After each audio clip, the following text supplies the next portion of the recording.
వ్యక్తి అనేది తారసపడడం జరిగింది. ఆయన ప్రొఫెసర్ కె రామసుబ్రహ్మణ్యన్ గారు, ఐఐటి బాంబేలో professor, one of the senior scientist. 14 సంవత్సరాలు వేదం పఠనం చేశారు, వేదం నేర్చుకున్నారు. ఆయనకి అనేక అవార్డ్స్లో ప్రెసిడెంట్ ఆఫ్ ఇండియా కూడా అవార్డు ఇవ్వడం జరిగింది.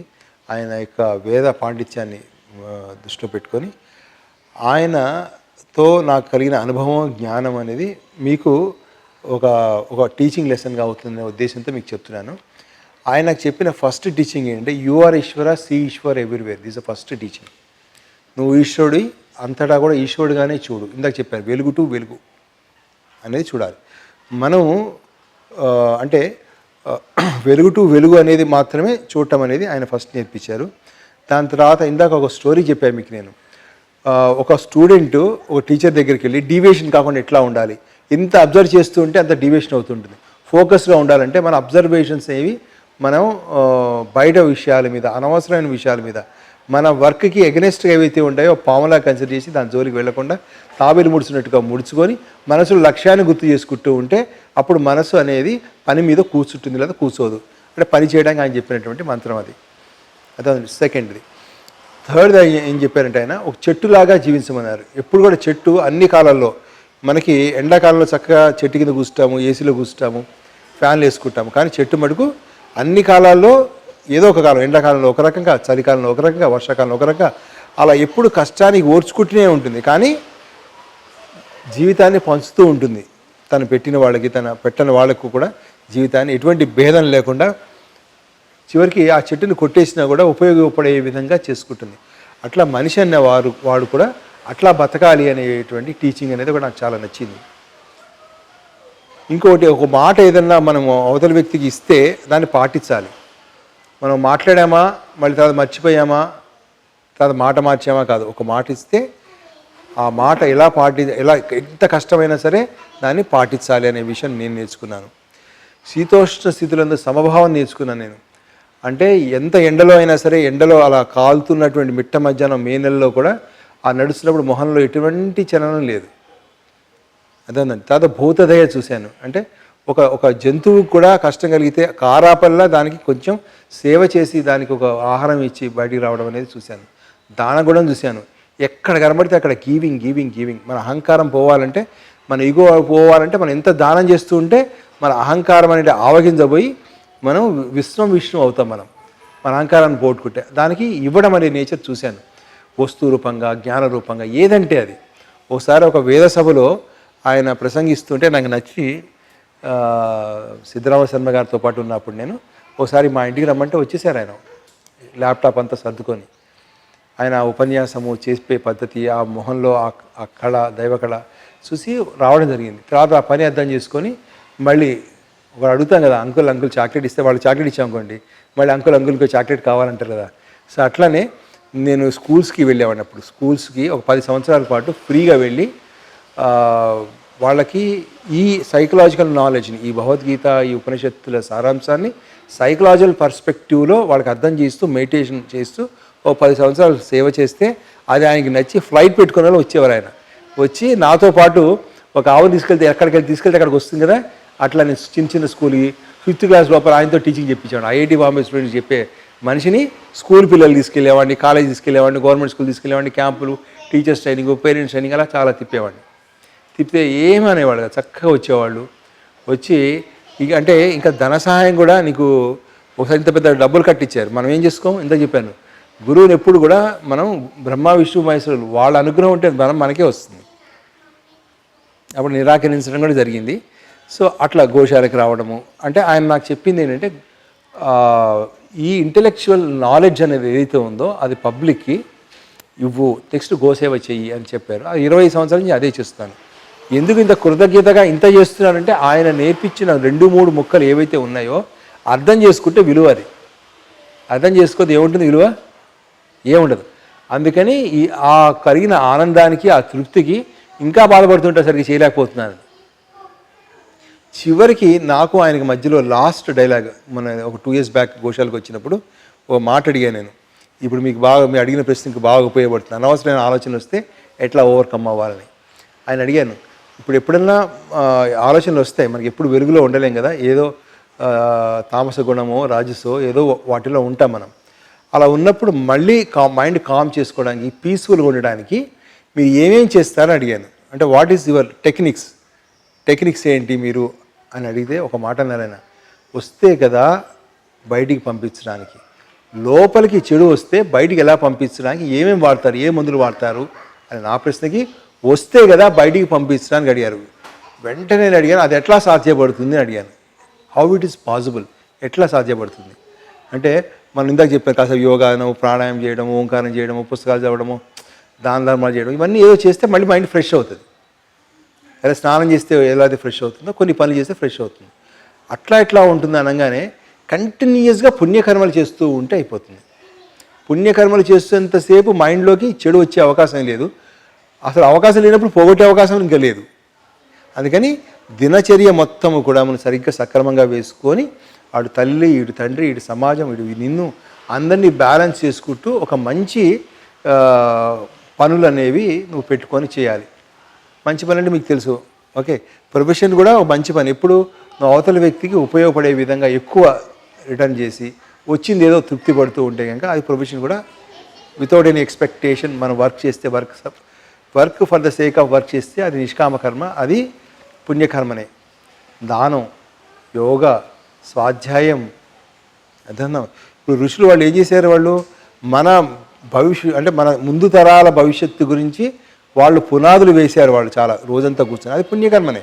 మనం కూడా కేవలం మన గురించే కాదు, మన తోటి మానవులు, జంతువులు, వృక్షాల గురించే కాదు, ఫ్యూచర్లో వచ్చే మనుషులు, జంతువులు, వృక్షాలకు కూడా మంచి కలిగే విధంగా, వాళ్ళకి మంచి జరిగే విధంగా మనం అటువంటి మంచి సంకల్పంతో పని చేస్తే అది పుణ్యకర్మ అవుతుంది. ఓ చీమ నీళ్ళలో కొంచెం ఊపిరాడి వస్తుంటే అలా తీసేస్తే అది పుణ్యకర్మనే. మంచి ఉద్దేశం, ఇంటెన్షన్ బాగుండాలి. అదేంటండి. సో ఒక అతనికి తేలు కుడుతుందంట, నదిలో స్నానం చేస్తుంటే వదిలేస్తాడు. అయ్యో పాపం అది చచ్చిపోయేటట్టుందని చెప్పి పాపం జాలిపడి తేలు తీద్దామని చూస్తాడు. మళ్ళీ కుడుతుంది, మళ్ళీ వదిలేస్తాడు, మళ్ళీ కుడుతుంది. చివరికి అలా కాదని గట్టి పట్టుకొని ఈదు కుట్టు బయటికి ఒడ్డును వదిలేస్తాడు. అప్పుడు రక్తం కారిపోతూ ఉంటుంది. ఒక ఒడ్డునున్న ఒక వ్యక్తి అంటాడు, నువ్వేనా పిచ్చివాడివా ఏంటయ్యా, మరి అదేంటి అలా రక్తం వస్తుంటే స్పృహ లేదా నీకు అంటే, ఏం లేదండి అది మొండిది కదా, దాన్ని చూసి నేర్చుకున్నాను, నేను కూడా మొండిగా ఉండాలి. కొట్టడం దాని ధర్మం అయితే కాపాడటం నా ధర్మం. దాని నొప్పిని భరించి నా ధర్మాన్ని ఎందుకు పోగొట్టుకొని పోటీ పడ్డారండి, హాయిగా ఉంది ఇప్పుడు అన్నాడు. అంటే పేరున్నా కూడా ఆయనకి ఆనందంగా ఉన్నాడు, శాంతిగా ఉన్నాడు. అర్థమైందండి. దానికి రోగాలతోటి, మ్యారేజ్ బ్రేక్ అవడంతో, ఉద్యోగాలు పోవడంతో, స్టూడెంట్స్కి ఫెయిల్ అవడం వల్ల మనిషి దుఃఖం రావడం కారణం కాదు. తన ఆలోచన విధానంలో పొరపాట్ల వల్లనే దుఃఖం వస్తుంది. ఆయన పుణ్యకర్మ ద్వారా ఉన్నాడు కాబట్టి, ఒక ప్రాణిని బతికించడం అనేటువంటి పుణ్యకర్మలో ఉన్నాడు కాబట్టి, జీసస్ మహాత్ముడు అంత కష్టమైన కొరడాలతో కొట్టిన ముళ్ళ కిరీటం పెట్టుకున్నా కూడా అలా తను ముందుకు వెళ్తున్నప్పుడు తన ఆనందంగానే ఉన్నాడు. అంటే తన జీవితం ద్వారా ఒక పాఠం నేర్పించాలనుకుంటున్నాడు కాబట్టి. గాంధీ మహాత్ముడు ఉప్పు సత్యాగ్రహం కానీ అవి జైళ్ళకి వెళ్ళినప్పుడు లాఠీ దెబ్బలు తిన్నా కూడా ఆయన సంతోషంగా ఉన్నాడు, ధైర్యంగా ఉన్నాడు, అన్నీ బాగున్నాడు. కావాల్సినవన్నీ తన దగ్గరికి వచ్చాయి, ఏది నష్టపోలేదు. ఎందుకంటే పుణ్యకర్మలో ఉన్నాడు కాబట్టి. అదే ఇప్పుడు మనం పుణ్యకర్మ తక్కువ, యజ్ఞం తక్కువ మంది చేస్తున్నాం మనం ఇక్కడ, కొంతమంది చేస్తున్నాము, కానీ ఇది పుణ్యకర్మ. సో ఈ సంబంధం ఎప్పటికీ ఉంటుంది మన సంబంధం. ఎందుకంటే మనం ఒక జ్ఞానయజ్ఞం అనేది చేస్తున్నాం ఇక్కడ మనం, అందుకని సంబంధం అనేది స్ట్రాంగ్. అంటే పుణ్యకర్మలు ఎప్పుడు కూడా జీవితం 10 కాలాల పాటు సరిగ్గా ఉంటుంది. మీ పిల్లలు ఆ పిల్లలకు కూడా భగవంతుడు, ఈ మనుషులు, ఈ ప్రకృతి సహకరించి వాళ్ళు కాపాడుతూ ఉంటుంది. అందుకని పుణ్యకర్మలు చేయాలి. సో అది ఆయన టీచింగ్, పుణ్యకర్మలు చేయాలని. అదవుతండి. సో ఇంకొకటి నేను చూసింది ఏంటంటే సమభావం చూశాను. ఎవరైనా సరే అంటే ఆయన ఎప్పుడు ఏదో ఒకటి ఇవ్వడం అనేది నేను చూశాను. డబ్బు రూపంగా, అంటే వాచ్మెన్స్కి ఏమైనా డబ్బులు ఇవ్వడమో, లేకపోతే ఏమైనా తినడానికి ఏమైనా ఇవ్వడమో, లేబర్కి కొన్ని తినలేని ఉంటాయి, లేకపోతే ఏంటంటే పండ్లు కానీ లేకపోతే స్వీట్స్ కానీ తినలేరు, ఎఫర్ట్ చేయలేరు, వాళ్ళకి అవి ఇప్పించడం కానీ. అదే ఆ ప్రసాదం పెట్టేటప్పుడు కూడా ఒక ధనవంతుడికి పెట్టేటప్పుడు ఒకే రకమైన మొహంలో ఒక ప్రసన్నత, అందులో ఒక అంట్లు దోమేటువంటి పని మనుషులు అక్కడ వాళ్ళకి పెట్టేటప్పుడు కూడా ఒకే ప్రసన్నత చూశాను. మాలాంటి వాళ్ళకి శిష్యులకు కూడా ఒకే రకమైన ప్రసన్నత చూశాను. అంటే వెలుగు చూసేవాళ్ళు అందరినీ సమానంగా చూస్తాడు. కుల మతి జాతి భేదాలు ఏవీ లేకుండా ప్రేమతో ఉంటాడు. ఆయన పాటించవచ్చు, సంధ్యావందనం పాటించవచ్చు, బ్రాహ్మణే ఉండి వేదాలు చదవచ్చు, ఏమైనా చదవచ్చు. కానీ వెలుగుతో ఉన్న వ్యక్తి ఎవరైతే ఉంటారో అందరిలో వెలుగునే చూస్తాడు. దేశాలకి కులాలకి మతాలకి అతీతంగా అందరినీ, ఒక ముస్లింని, క్రిస్టియన్ని, ఒక జంతువుని, రాయి రప్పని అందరినీ ఈశ్వరుడుగానే చూసేటువంటి ఆ మనస్తత్వం ఉంటుంది. కాబట్టి వాళ్ళ వల్ల చాలామంది జీవితాలు ఈ విధంగా ఇన్స్పైర్ అయ్యి నా నుంచి మీకు, మీ నుంచి ఇంకొకరికి అలా ఇన్స్పైరింగ్గా ఉంటాయి. ఆ విధంగా జీవించే విధంగా మనం ప్రయత్నం చేయాలి. ఫస్ట్ సెషన్ రాగానే ఎవరు ఫస్ట్ సెషన్ ఒక 30 minutesకో 1 hourకో వస్తారు. వచ్చినప్పుడు వాళ్ళకి 600 కోట్ల విలువైనటువంటి 6 ఐడియాస్, అంటే ఒక్కొక్క ఐడియా 100 కోట్లతో సమానమైన ఐడియా అని చెప్తాం. అంటే చెప్పేయడంలో ఉద్దేశం ఏంటంటే, మీకు కూడా చెప్పడంలో ఉద్దేశం ఏంటంటే, తీసుకునేటప్పుడు మీరు ఆ స్పృహతో ఉండండి.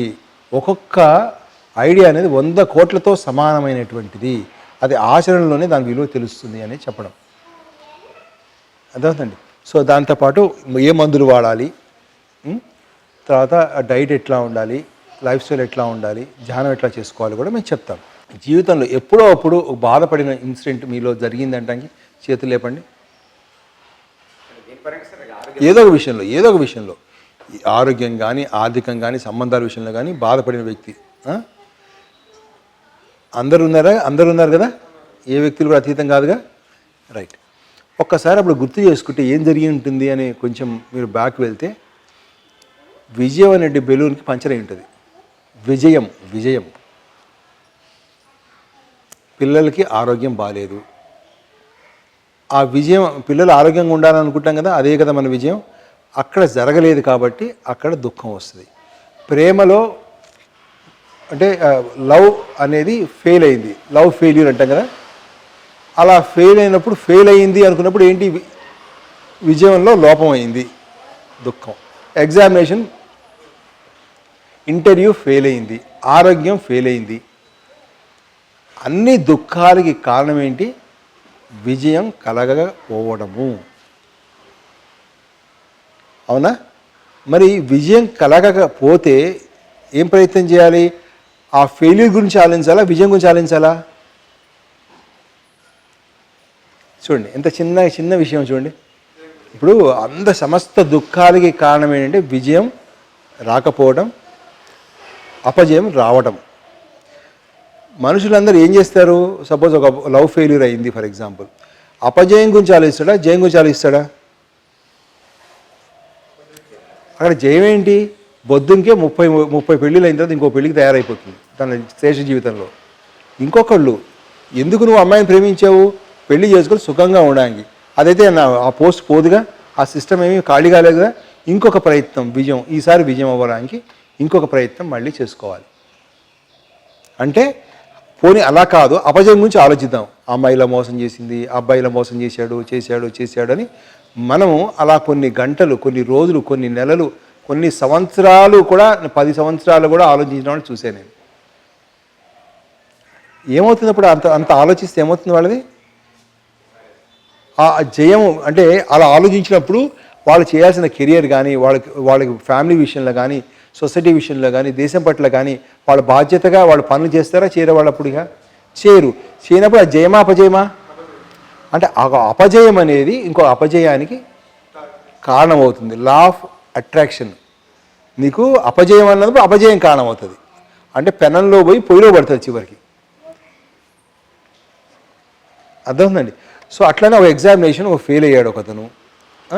ఫెయిల్ అయిన తర్వాత ఫెయిల్ అయిన దాని గురించి ఆలోచించాలా, సక్సెస్ గురించి ఆలోచించాలా? సక్సెస్. ఫెయిల్యూర్ గురించి ఆలోచిస్తే ఏమవుతుంది? ఇందాక ఆ ప్రేమికుడి బాధలాగా స్ట్రెస్ పెరిగి మళ్ళీ ఇంకోసారి ఫెయిల్ అవుతాడు. తర్వాత నేను వర్త్ కాదనుకుంటాడు. ఈ లోపల చిరాకు పెరిగి అమ్మా నాన్న తిట్టుకుంటుంటాడు, వాళ్ళని బ్లేమ్ చేస్తుంటాడు, ఫ్రెండ్షిప్ సరిగ్గా చేయడు, సరిగ్గా ఆరోగ్యంగా ఉండడు, తినడు, సరిగ్గా ఎరగడు, అన్ని సమస్యలు వస్తాయి. అంటే ఇక్కడ కిటికీ ఏంటి? జయము అపజయము. ఎంత కష్టం వచ్చినా కూడాను గాలి పీల్చినట్టుగానే జయం మీద మీరు పని చేయాల్సిందే, మీకు ఆప్షన్ లేదు. కష్టం వచ్చింది ఇప్పుడు ధనం పారేయలేదు. అలానే అన్నిటికన్నా అత్యంత విలువైంది ఏంటంటే జయం. ఆ జయం గురించి ఆలోచించాలి. అందుకని అసలు ఫస్ట్ ఈ 100 కోట్ల సలహా ఏంటి అంటే, ఎప్పుడు కూడా మన మనసులో జయం గురించి ఏం మాట్లాడుకుంటామో తెలుసా? నాకు జయం వస్తే బాగుండు, లేకపోతే బాగుండదు అనుకుంటాడు. అంటే ఏంటి? జయం రాకుండా ఉండడానికి కూడా మైండ్లో ప్రోగ్రామ్ చేసుకున్నట్టేగా.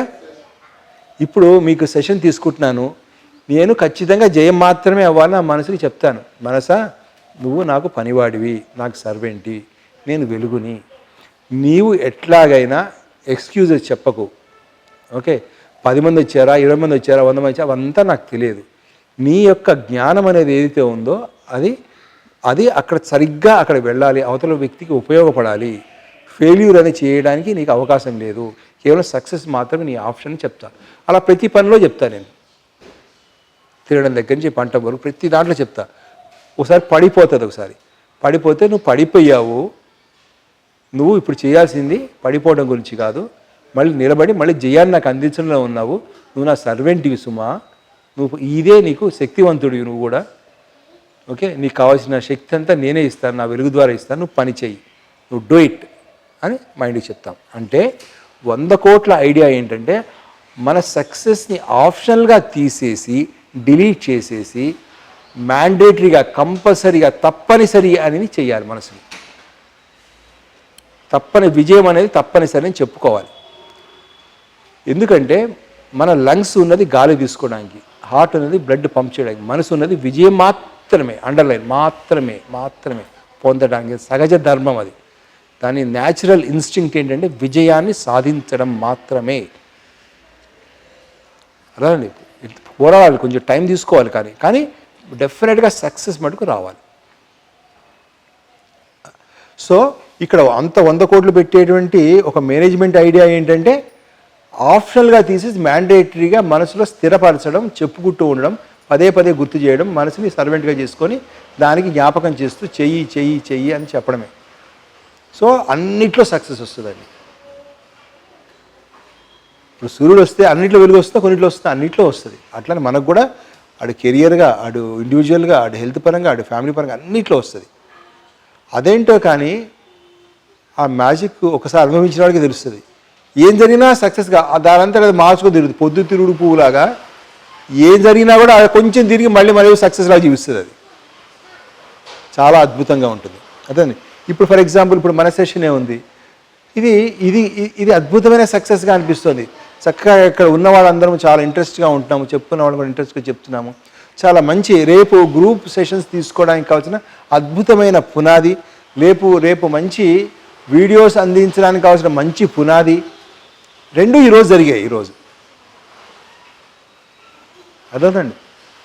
సో అట్లా వెలుతురు నుంచి వెలుగే వస్తుందండి ఎప్పుడైనా. అలానే మన మనసుకి ఎప్పుడైతే విజయం మాత్రమే ఇస్తామో నిజంగా విజయం వస్తుంది. యద్భావం తద్భవతి. అలా ఆ భావం విజయమే ఫిక్స్ చేస్తే విజయం వస్తుంది. భయపడి ఎటువంటి పరిస్థితుల్లో కూడా దాన్ని ఆప్షనల్గా చేయకూడదు. అప్పుడు పతనం స్టార్ట్ అవుతుంది. లేకపోతే ఏముందంటే పాసింగ్ క్లౌడ్గా ఉండి మళ్ళీ ఆ సూర్యుడు యొక్క వెలుతురు అట్లానే వస్తుంది. కాసేపు మేఘం అడ్డం వస్తుంది. ఆ మేఘం అడ్డం రావడం కూడా ఒక సక్సెస్. ఎందుకని? చల్లగా ఉంటుంది కాసేపు. అదేనండి. అందుకని విజయం అనేది తప్పకుండా ఎప్పుడు వస్తుందండి. ఇది ఫస్ట్ అర్థమైందండి. ఫస్ట్ 100 కోట్ల ఐడియా ఏంటది? విజయాన్ని తప్పనిసరి చేయడము. అది పదే పదే మనసుకు గుర్తు చేస్తూ ఉండడం. ఎన్నిసార్లు గుర్తు చేస్తే అంత అద్భుతాలు సృష్టిస్తుంది మైండ్.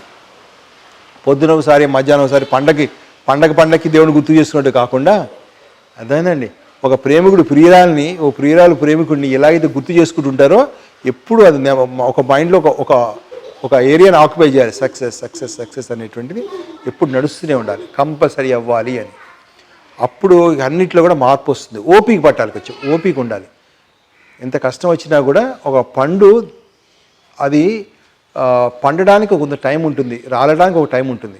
అలానే ఆ సక్సెస్ బయట కనబడడానికి టైం ఉంటుంది. ఈ లోపల ఫెయిల్యూర్ కాదు, మంచి సక్సెస్గా రూపొందడానికి కావాల్సిన పని జరుగుతుంది అక్కడ. దాన్ని డిస్టర్బ్ చేయకూడదు. ఫస్ట్ ఐడియా అర్థమైంది కదండి. సో మీరు అందరూ కూడాను ఇక్కడ ఎస్టీవీ ఛానల్ నుంచి వింటున్నటువంటి అందరూ ఎవరైతే ఉంటారో వాళ్ళందరూ, ఆ ఛానల్ వీక్షించే వాళ్ళందరూ ఎవరైతే ఉంటారో వాళ్ళని రిక్వెస్ట్ చేస్తుంది ఏంటంటే, ఒక్కసారి ధైర్యం చేసి సక్సెస్ని కంపల్సరీ చేసి చూడండి. దాన్ని కనీసం 1000 సార్లు పైన మీరు మనసులో తలుచుకుంటూ పని మొదలుపెట్టండి. అసలు మీ మనసు ఎలా తేలిపోతుందో మనం ఊహించలేము, అంత బాగుంటుంది. Second 100 crores very effective important idea, management idea is ఫియర్ని ఓవర్కమ్ అవ్వడం. ఫియర్ ప్రతి పర్సన్ కూడా 99% ఆఫ్ ద పాపులేషన్ అందరూ భయస్తులే ఉంటారు. భయం అనేది కామన్. మీరు 100 మందిని అడగండి, మాకు భయం అనేది సంవత్సరానికి పెరుగుతోంది, ఆనందం సంవత్సరానికి తగ్గుతుంది అంటారు. అంటే మనం పిల్లల్ని పెంచుతుంది ఎందుకు? భయం పెరగడానికి, ఆనందం తగ్గడానికా? కాదు కదా. కానీ మనం పెంచే విధానంలో వాళ్ళు ఏమవుతారు? రేపు ఫ్యూచర్లో డాక్టర్ అవుతారు, యాక్టర్ అవుతారు పక్కన, కాస్త నిజంగా వ్యక్తిగా ఏమవుతారు? భయాన్ని పెంచుకొని ఆనందాన్ని తగ్గించుకునే వ్యక్తులు అవుతారు. దానివల్ల డాక్టర్ అయితే, యాక్టర్ అయితే, ఏదైతే వృధా, జీవితమే వృధా. దానికి కారణం ఏంటి? భయం. అసలు భయం ఎట్లా వస్తుంది, భయానికి కారణం ఏంటి అని కనుక మనం ఇంకొంచెం పరిశీలిస్తే ఏమవుతుందంటే, ఇప్పుడు లంగ్స్లోకి వాటర్ వెళ్తే ఏమవుతుంది? అట్లానే మన మనసు దేనికి ఉంది? ఐడియాస్కి, కాన్సెప్ట్కి, వెలుగుకి, భగవంతుడికి మాత్రమే ఉంది. దానికి మాత్రమే డిజైన్ చేసిన దాంట్లో నువ్వు వ్యక్తులు, వస్తువులు, పరిస్థితులు, ఫలితాలు, పర్సన్స్, ఆబ్జెక్ట్, రిజల్ట్స్, సిచ్యువేషన్స్, వీటన్నిటినీ మనం పెట్టుకుంటున్నాం. మరి అలా పెట్టుకుంటే భయం పెరుగుతుంది అంటున్నాను. ఎలా పెరుగుతుంది అలా పెట్టుకుంటే? పరిశీలిద్దాం. ఇప్పుడు మన మనసు అనే పడవలో ఎలాగైతే పడవవాడు ఎక్కించినట్టుగా మనుషుల్ని, వస్తువుని అన్నిటి మనం ఎక్కించాం. దాంతోపాటు పరిస్థితులు, ఫలితాలు కూడా ఎక్కించాం మనం. వాటి గురించి మంచి చెడు కూడా ఎక్కించాం, గుడ్ బ్యాడ్ అని ఎక్కించాం మనం. కానీ ఇందాక నేను చెప్పాను, సక్సెస్ అనేది కంపల్సరీనా మనకి ఆప్షనలా? కంపల్సరీ కదా. ఇప్పుడు మన మనసులో అన్ని ఉన్నప్పుడు అన్నిటికీ యాక్షన్ ఇవ్వగలుగుతామా? అందులో ఏ ఒకదానికి యాక్షన్ ఇవ్వగలుగుతామా? ఇప్పుడు 100 ఆలోచనలు ఉన్నాయి అనుకుందాం మన మనసులో. ఓకే, ఆ పడవలో 100 మంది ఎక్కారు, వస్తువులైనా, మనుషులైనా, పరిస్థితులైనా. ఎక్కినప్పుడు అన్నిటికీ మనకి ఛాన్స్ ఉంటుందా? ఏదో ఒకదానికి ఉంటుందా? ఒక్కదానికి మాత్రమే ఉంటుంది. ఓకే, ఇందాక మనం సక్సెస్ గురించి చెప్పుకున్నప్పుడు ఆ సక్సెస్ కంటిన్యూగా ఉండాలి, అన్ని కోణాల్లో ఉండాలి. అన్ని కోణాలు, physically, mentally, spiritually, financially, socially, ethically, moral, అన్ని కోణాలు ఉండాలి. అండ్ అబెండెన్స్ ఉండాలి, సమృద్ధిగా ఉండాలి, అన్లిమిటెడ్ ఉండాలి. అటువంటి విజయాన్ని అనేది మన మనసు యొక్క ధర్మం అయినప్పుడు, ఇంతమందిని మన మనసులో పెట్టుకున్నప్పుడు ఒక దానికి సక్సెస్ చేస్తే మిగిలిన 99కి సక్సెస్ వస్తుందా రాదా? వెయిటింగ్లో ఉంటుంది అది. వెయిటింగ్. ఆ టైంలో ఆ ఒక్క పని అలా యాక్షన్ అయ్యి అలా డెస్టినీ అవుతున్న ఆ ప్రయాణంలో మిగిలిన 99కి అవకాశం లేక, ఆ అలలు అలానే ఆగిపోయి అక్కడ ముందుకు వెళ్ళలేక ఒక ఫెయిల్యూర్ మోడ్లో వాటిని చూసుకుంటాయి, ఫెయిల్యూర్ అయినట్టుగా ఫీల్ అవుతాయి. అదే ఇప్పుడు మనం ఇంట్లో వాళ్ళ సినిమా అందరు రండి, నువ్వు మటుకు రావద్దు, నువ్వు కూర్చో అన్నావు అనుకోండి, అంటే వాడి మైండ్ డిస్టర్బ్ అవుతుందా కాదా? అందరూ కూడా సినిమాకి వెళ్ళాలనుకున్న వాళ్ళే. అన్ని ఆలోచనలు ఒక అలలాగా ముందుకెళ్ళి తీరాన్ని తగలాలనుకుంటాయి. ప్రతి థాటు, యాక్షను, హ్యాబిట్, క్యారెక్టరు డెస్టిగా రూపాంతరం చెందాలనుకుంటుంది. అటువంటిప్పుడు ఒకదానికి మాత్రమే యాక్షన్ ఇస్తే మిగిలినవన్నీ కూడాను వాడికి యాక్షన్ రాక అదే నో స్టేటస్ వస్తుంది. అంటే ఒక సక్సెస్ వెనకాల భయంకరమైన ఫెయిల్యూరు బాంబు మనసులో మనకి పేలుతోంది అనే విషయం మీరు అంగీకరించాలి, గుర్తించాలి. ఆ ఫెయిల్యూర్ బాంబు అనేది అంత పెద్దగా ఉంటుంది. అదే ఒక శ్మశానంలో కాష్టం కాలినట్టుగా, కాలుతుంటే శవాలు కాలుతున్నట్టుగా, అలా ఈ 99 కూడా ఫెయిల్యూర్ అయ్యి కుళ్ళి కుసించిపోతుంటాయి లోపల. అంటే ఆ దుర్గంధానికి, ఆ బాధకి, ఆ సక్సెస్ అయ్యేటువంటి ఒక ప్రోగ్రామ్ కూడా ఈ ఎనర్జీ అంతా, ఈ నెగిటివ్ ఎనర్జీ అంతా అక్కడికి వెళ్ళి అక్కడ దాన్ని కట్ చేస్తుంది. దాన్ని కూడా అప్పుడు ఏమవుతుంది? 100కి 100 ఫెయిల్ అయ్యాయి. అంటే మీకు అర్థమైందా భయం ఎందుకు వస్తుంది? ఎప్పుడూ ఓడిపోతుంది. అంటే పిల్లికి వేడిపాలు తాగుతుంటే ఏమవుతుంది? భయం వేస్తుంది. అట్లా మనకి ఏం చేస్తున్నా కూడా ఏదో ఒక బాధ. మరి ఒక పక్కన భార్య చూస్తే భార్యని కేర్ చూసుకుంటే అమ్మ కోపం, అమ్మ కేర్ తీసుకుంటే భార్య కోపం. ఓ సబ్జెక్ట్ బాగా చదివితే ఇంకో సబ్జెక్ట్ ఫెయిల్యూర్ వస్తుంది. ఫ్రెండ్స్తో తిరిగితేనేమో ఎంటర్టైన్మెంట్ ప్రాబ్లం, ఫ్రెండ్స్తో తిరిగితేమో చదువుతో ప్రాబ్లం, చదువుతో బాగా చదువుకుంటే ఎంటర్టైన్మెంట్ ప్రాబ్లం. అన్నిటికీ ఒకే విధంగా న్యాయం ఎట్లా చేయగలుగుతాం? అసలు ఆలోచించండి. అసలు సత్యం ఏకం సత్యమేవ జయతి ఎందుకన్నారు? ఒకటి అనేది జయం చేయగలడానికి కుదురుతుంది, అనేకం ఉన్నప్పుడు జయం చేయలేం మనం. మనసులో అనేకంగా గుర్తుపెట్టుకోవడం అనేటువంటి టెక్నికల్ ఎర్రర్ వల్ల మనకి భయం వస్తుంది. అందుకే కోరిక వదిలేయమని కృష్ణుడి దగ్గర నుంచి బుద్ధుడి వరకు ఎందుకు చెప్పాడు? కోరికలు అంటే మల్టిపుల్ అన్నమాట, డివిజన్ ఉంది, మెనీ ఉంది. ఆ మెనీ అనేది సక్సెస్ని ఇవ్వలేదు. 100% తమసోమా, చీకటే అవుతుంది. అందుకే మన ఆనందం తగ్గుతోంది, ఆనందం అనే వెలుగు తగ్గుతోంది, భగవంతుడికి దూరంగా అవుతున్నాము. మన ఏకాగ్రత, ఆత్మవిశ్వాసము, జ్ఞాపక శక్తి, ప్రేమ, కరుణ వీటన్నిటికీ దూరం అవుతున్నాము. అలా ప్రతి 10 సంవత్సరాలు మనం చూసుకుంటూ ఉంటే కనుక జనాభా పాపులేషన్గా చూడాల్సింది. ఈ ప్రేమ, కరుణ, త్యాగము, సేవాభావాలు చూస్తే కనుక ప్రతి 10 సంవత్సరాలకి డ్రాస్టికల్గా తగ్గిపోవడానికి కారణం ఏంటంటే ఈ మైండ్ని మేనేజ్ చేసేటువంటి టెక్నిక్ని మనం అర్థం చేసుకోకపోవడమే. మరి ఏం చేయాలి? భయం ఉండడానికి కారణం చెప్పాను. భయం ఉండడానికి ఇది కారణము. పడవలోకి ఈ పర్సన్స్, ఆబ్జెక్టు, రిజల్ట్స్, సిచ్యువేషన్, మనసు అనే పడవలో ఇవి రావడం వల్ల జరుగుతాయి. నా బాధ చెప్పుకుంటా ఇప్పుడు, ఎందుకంటే మీకు నేను చెప్పడానికి మీ మైండ్ కొంతవరకు ప్రిపేర్ అయింది, నాకు ప్రిపేర్ అయిపోయింది కాబట్టి చెప్తున్నాను. అవతల వ్యక్తి యొక్క అశుద్ధం తినడానికి కానీ ఇష్టపడతాను, కానీ అవతల మనసులో పెట్టుకొని అది నేను జీవితాన్ని ముందుకు నడపడానికి నేను ధైర్యం చెయ్యను. ఎందుకంటే ఎవరినైతే నేను చేర్చుకుంటాను, అమ్మనైనా సరే, బొమ్మనైనా సరే, వస్తువునైనా, డబ్బునైనా సరే, నేను దానివల్ల ఇబ్బంది పడితే అది నా వల్ల ఇబ్బంది పడుతుంది. ధృతరాష్ట్రుడు చూడండి, 100 మంది పిల్లలు పెట్టుకున్నాడు, నాశనం అయిపోయాడు. కుంతీదేవి కృష్ణుడిని మాత్రమే పెట్టుకుంది. అదేంటి? ఐడియా, కాన్సెప్ట్, వెలుగు, దైవము, అదేందండి, ధర్మము, సత్యము, ఏ పేర్లైనా పెట్టండి. అంటే మన మైండ్ డిజైన్ అదే కాబట్టి అదొకటే పెట్టుకోవాలి. అందుకని నేను నా గురువు చెప్పినటువంటి ఆ గురువు యొక్క ఆ జ్ఞానాన్ని అది మాత్రమే పెట్టుకుంటాను నేను. ఎటువంటి ఏ పర్సన్ అయినా సరే, ఇంట్లో వాళ్ళని కాదు, బయట వాళ్ళని కాదు కదా, ఏ వస్తువుని నేను అస్సలు ధైర్యం చేయనుగాక చేయను. మీరు పెంట తింటానికి ఎప్పుడన్నా ధైర్యం చేస్తారు? కుక్క పెంట కానీ, మనిషి పెంట కానీ. అంత క్లారిటీ వస్తుంది మనసు ఇలా పెట్టుకొని కనుక చదువుకున్నట్లయితే. ఏ వ్యక్తి గురించి పెట్టుకున్న ఎండమావంలాగా కొంతసేపు ప్రయాణం చేసేటప్పటికల్లా వాటితో విసుగు వస్తుంది. ఒక కారు కొనుక్కున్నాం మనం, చాలా బాగుంటుంది, అసలు పాల పొంగులాగా, ఆహా ఓహో, చూస్తేనే విపరీతమైన ఆనందం, ముట్టుకుంటే విపరీతమైన ఆనందం. భార్య అయినా, కారైనా, భర్త అయినా సరే, బంగారం అయినా సరే, అది ముట్టుకు 4 రోజులు తిప్పంగానే దాని మీద మోసిపోతుంది. పక్క కారుని చూస్తాం, పక్క అమ్మాయిని చూస్తాం, పక్క అబ్బాయిని చూస్తాం, పక్క వస్తువుని చూస్తాం, పక్క పదవిని చూస్తాం. ఎమ్మెల్యే అయ్యాడు, నెక్స్ట్ సీఎంకో పిఎంకో పెడతాడు. అర్థవుతుందా? సో ఏదైనా సరే మన కోరికలు అలా పెరుగుతూ ఉంటాయి. అప్పుడు ఏమవుతుంది? మనకు ఆనందం కలక ఇంకా ఎక్కువ చేర్చుకుంటాం. 100 ఆలోచన నుంచి 200, 200 నుంచి 300, 400, 500 ఇలా పెరిగి పెరిగి పెరిగి పెరిగి వేల లక్షల ఆలోచనలు అలా పెరిగి ప్రయారిటీ పెరిగేటప్పటికి ఈ 400 ఏళ్ళు బతకాల్సిన వాడు ఇంత తక్కువ బతుకుతున్నాడు. ఆ బతికిన కొద్ది కూడా అనేక రోగాలతోటి అశాంతితో బతుకుతున్నాడు. కారణం ఇది. అందుకని మనసులో అన్నిటినీ డిలీట్ చేశారు. అద్దాన్ని క్లియర్గా చక్కగా తుడిపేసినట్టుగా అందరు పర్సన్స్ని, అన్ని ఆబ్జెక్ట్స్ని, అన్ని రిజల్ట్స్ని, అన్ని సిచ్యువేషన్ని తుడిపేసేసి ఐడియాని మాత్రం పెట్టుకోవాలి. ఏంటండి? ఐడియా అంటే కాన్సెప్ట్ ఆర్ ఐడియా ఆర్ జ్ఞానము మాత్రం పెట్టుకోవాలి. అద్దాన్ని మొత్తం తుడిపేసి ఒక బొట్టు అద్దాన్ని పెట్టుకుంటే ఎంత బాగుంటుందో అట్లా అన్నీ తుడిపేసి ఒక్క ఐడియా మాత్రం మనసులో పెట్టుకోవాలి.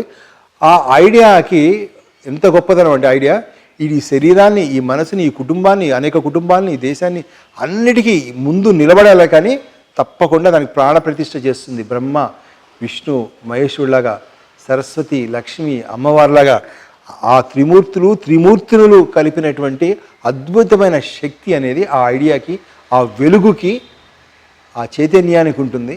అర్థండి? సో దాన్ని మాత్రమే మనం ఎప్పుడు కూడా కాపాడుకుంటూ ఉండాలి. ఎప్పుడైనా సరే కాపాడుకుంటే మొత్తం రన్ షో చేస్తుంది. కష్టం వచ్చింది కదా అని చెప్పి పడవలోకి నీళ్లు తెచ్చుకున్నావా, మునగడం ఖాయం. అర్థమవుతుందండి? ఇప్పుడు బాగా ఖరీదైన పడవలోకి నీళ్ళు వస్తే మునగదు, చాలా తక్కువ ఖర్చుతో కూడినటువంటి పడవలో నీళ్ళు వస్తే మునుగుతుంది. అలా ఉంటుందా? ధనానికి, చదువుకి, దేశాలకి, మతాలకి, కులాలకి సంబంధం లేదు. జ్ఞానం అనేది సూర్యుడు లాంటిది, అందరికీ సంబంధించింది. అందుకని ఎవరైనా సరే వాళ్ళ మనుషుల్ని పెట్టుకున్నా, వాళ్ళ యొక్క గోల్స్ పెట్టుకున్నా, ఏం పెట్టుకున్నా పాడైపోతుంది.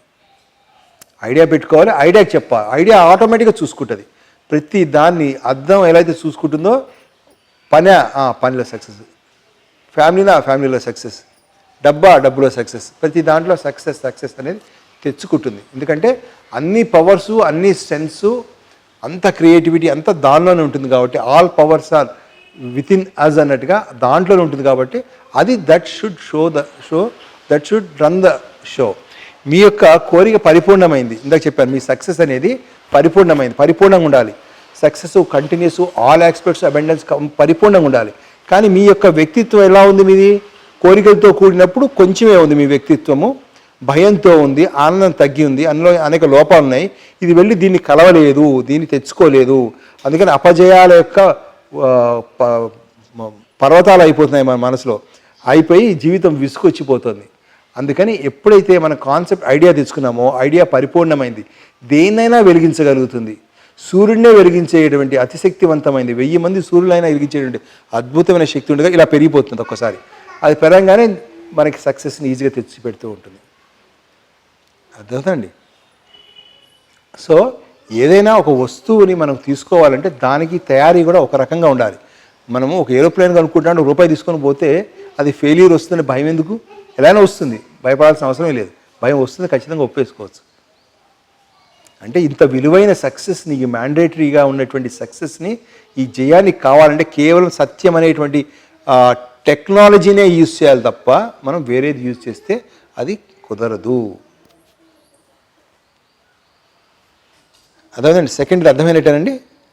సో ఇప్పుడు ఇంతకు నేను బాగానే చెప్పాను, కానీ మొత్తము దుమ్ము తీసేసి ఐడియా పెట్టమని. ఐడియా ఏంటో చెప్పలేదు, అసలు విషయం చెప్పలేదు. ఓకే అండి, ఐడియా చూసుకోండి, జాగ్రత్తగా ఇవ్వనండి. కంటిన్యూటీ అంటే తెలుసు కదా, భూమి కంటిన్యూస్గా తన చుట్టూ తిరుగుతూ సూర్యుడు చుట్టూ తిరుగుతుంది, గుండె కంటిన్యూగా కొట్టుకుంటుంది, బ్లడ్ కంటిన్యూగా సర్క్యులేట్ అవుతుంది, సూర్యుడు కంటిన్యూస్గా వెలుగునిస్తున్నాడు. అలా లైఫ్ మొత్తం కంటిన్యూటీలో ఉంది. కాబట్టి ఫస్ట్ కంటిన్యూటీతో స్టార్ట్ చేయాలి లైఫ్. ఆ కంటిన్యూటీ ఏమవుతుందంటే యూనిటీ అవుతుంది. యూనిటీ అంటే పాటలో పాట, ఆటలో ఆట, నిద్రలో నిద్ర, అదేనండి, త్యాగంలో త్యాగం, ప్రేమలో ప్రేమ, అలా ఏకమైపోతుంది. Continuity, unity. ఆ యూనిటీ వచ్చినప్పుడే స్ట్రెంగ్త్ వస్తుంది, బలం వస్తుంది. బలం వచ్చినప్పుడే మనకి లైఫ్ వస్తుంది. సో ఇప్పుడు అందరూ దేవులాడుతుంది, దేని గురించి దేవులాడుతున్నారు? ఈ ఫెయిల్యూర్ అయిన వాళ్ళందరూ లైఫ్ గురించి వెతుకుతున్నారు, లైఫ్లో మార్పులు ఎత్తుకుంటున్నారు. ఈ లైఫ్లో మార్పులు ఎత్తుకోవడం ఏంటో నాకు అర్థం కాదు. నేను ఒక చోట కౌన్సిలింగ్ వెళ్ళాలేమో, ఎందుకంటే ఇది ఎండ్ ప్రోడక్ట్. ఇది లైఫ్ అనేది ఎండ్ ప్రోడక్ట్. ఈ కంటిన్యూటీలో ఎంత స్ట్రెంత్ ఉంటుందో లైఫ్లో అంత స్ట్రెంత్ ఉంటుంది. ఇందులో వీక్నెస్ ఉంటుంది, ఇందులో వీక్నెస్ ఉంటుంది. దీన్ని ప్రసాదంగా అలా దండం పెట్టుకొని కంటిన్యూటీ దగ్గర రావాలి. సో ఇవి కంటిన్యూటీ చేయాలన్నా కూడా ఒక ఫార్ములా ఉంది. కంటిన్యూ చేయడం అంత ఈజీ కాదు. కంటిన్యూ చేయాలంటే పెయిన్తో పని, పెయిన్ ఉండాలి, పని ఉండాలి. ఈ రెండు ఉంటేనే కంటిన్యూటీ ఉంటుంది. పెయిన్ కనుక లేకపోతే పని అనేది జరగదు, పని అనేది ఉండదు. అర్థం చేసుకోవాలి. ఇప్పుడు అంటే కంటిన్యూటీ ఒకే ఫార్ములా, పెయిన్తో పని. ఒక్కసారి కంటిన్యూటీ సెట్ అయితే జారుడు బండ మీద కొంచెం ముందుకు వస్తే ఏమవుతుంది, కింద దాకా వెళ్ళిపోతాం. ఆ కంటిన్యూటీలో కొంచెం జారేమనుకోండి, యూనిటీలో పడిపోతాం, స్ట్రెంత్, లైఫ్ అన్నీ వచ్చేస్తాయి. అందుకని కంటిన్యూటీ అవ్వడానికి సాఫ్ట్వేర్ ఏం వాడాలి? పెయిన్తో పని. ఇందాక చెట్టు ఎగ్జాంపుల్ చెప్పా, ఎప్పుడు పెయిన్ ఉంటుంది, ఎప్పుడు లోక కళ్యాణం పని చేస్తుంది అనేది తెలుసుకున్నాం. ఇది తెలియకుండా నిద్రలో మనం ఆచరిస్తున్నాం ఆల్రెడీ. అదే అన్ని పనులలో ఆచరించాలి. నిద్ర అనేది జ్ఞానానికి ఒక పెద్ద మండాగారం. అది నిద్రపోయే విధానాన్ని కరెక్ట్గా అర్థం చేసుకుంటే అది సమస్త ఉపనిషత్తులకి, భగవద్గీత, అన్ని శాస్త్రాలకి మొత్తం సారాంశం అందులో ఉంది, టెక్నిక్ మొత్తం అందులో ఉంది. దాన్ని ఎవ్రీ వర్క్లో ఇంప్లిమెంట్ చేసుకుంటే మన జీవితం 3 పువ్వులు 6 కాయలాగా ఉంటుంది. ఏమవుతుందో నిద్రలో మనం ఆలోచిద్దాం. ఇప్పుడు నిద్రపోతున్నాం మనం, వెంటనే నిద్రపడుతుందా? ఒక 100 ఆలోచనలు వచ్చాయనుకుందాం. మన సైకాలజీ సంబంధించిన క్యాంప్ కాబట్టి వాళ్ళకి ఎక్కువ ఆలోచనలు ఉంటాయి. నిద్ర కళ్ళు మూసుకోగానే 100, 1000 కూడా ఉంటాయి. ఆ 100 ఆలోచనలు ఉన్నాయి, రకరకాల ఆలోచనలు. దాంట్లో కాన్ఫ్లిక్ట్స్ ఉంటాయి, ఎస్, నో, అవునంటే కాదంటది మైండ్, కాదంటే అవునంటది. గజిబిజిగా ఉంటాయి ఆలోచనలు. అందులో ఒక ఆలోచన నిద్ర కూడా ఉంటుంది కదా, ఎందుకంటే నిద్ర టైం కాబట్టి. సో మామూలుగా నిద్రపోయేటువంటి వ్యక్తి ఏం చేస్తాడు? ఆ 100 ఏవైతే ఉన్నాయో అందులో మంచి చెడు ఆలోచనలు ఉంటాయా, ఉండవా? మంచి చెడు, అదే పెద్ద పొరపాటు. దేశానికి పట్టిన దరిద్రం అంటే మంచి చెడు ఎప్పుడైతే ఆలోచన మొదలుపెట్టామో, పాపం పుణ్యం ఎప్పుడైతే ఆలోచించామో జ్ఞానానికి ఇక సమాధి అయిపోయింది. మంచి చెడు ఉండదండి, ఆలోచనలు ఉంటాయి, అన్ని ప్రకృతికి సంబంధంగా ఉంటాయి. ప్రకృతిలో మంచి చెడు ఉండదు. ప్రకృతిలో ఏది కూడా రేపైనా, దొంగతనమైనా, డెకాయిటీ అయినా, ఎక్స్ప్లాయిటేషన్ అయినా, ఏదైనా సరే ప్రకృతిలో అంగీకరించదగిందే ఉంటుంది. సముద్రంలో పెద్ద జంతువు చిన్న జంతువుని, అడవిలో పెద్ద జంతువు చిన్న జంతువుని, భూమి మీద మన ఆలోచన ఎక్కువ మెమొరీ ఉన్నది, తక్కువ ఉన్న మెమొరీని అవకాశం ఇవ్వకుండా ఎక్కువ ఉన్న మెమొరీదే యాక్షన్లోకి వెళ్ళిపోతూ ఉంటుంది. ఈ విధంగా ఎక్స్ప్లాయిటేషన్ కామన్గా ఉంది కాబట్టి మంచి చెడు లేవు, అన్నీ కరెక్టే ఉన్నాయి అవన్నీ. అందుకని మనసుని తప్పుపట్టడమే తప్పు. ఏం ఆలోచించు, అది ఏ విధంగా కరెక్టో అని ఆలోచించే పరిజ్ఞానం ఉండాలి తప్ప తప్పు మనసు చేసేది, ఆలోచించేది ఏది ఉండదండి. ఓకే అండి, సరే.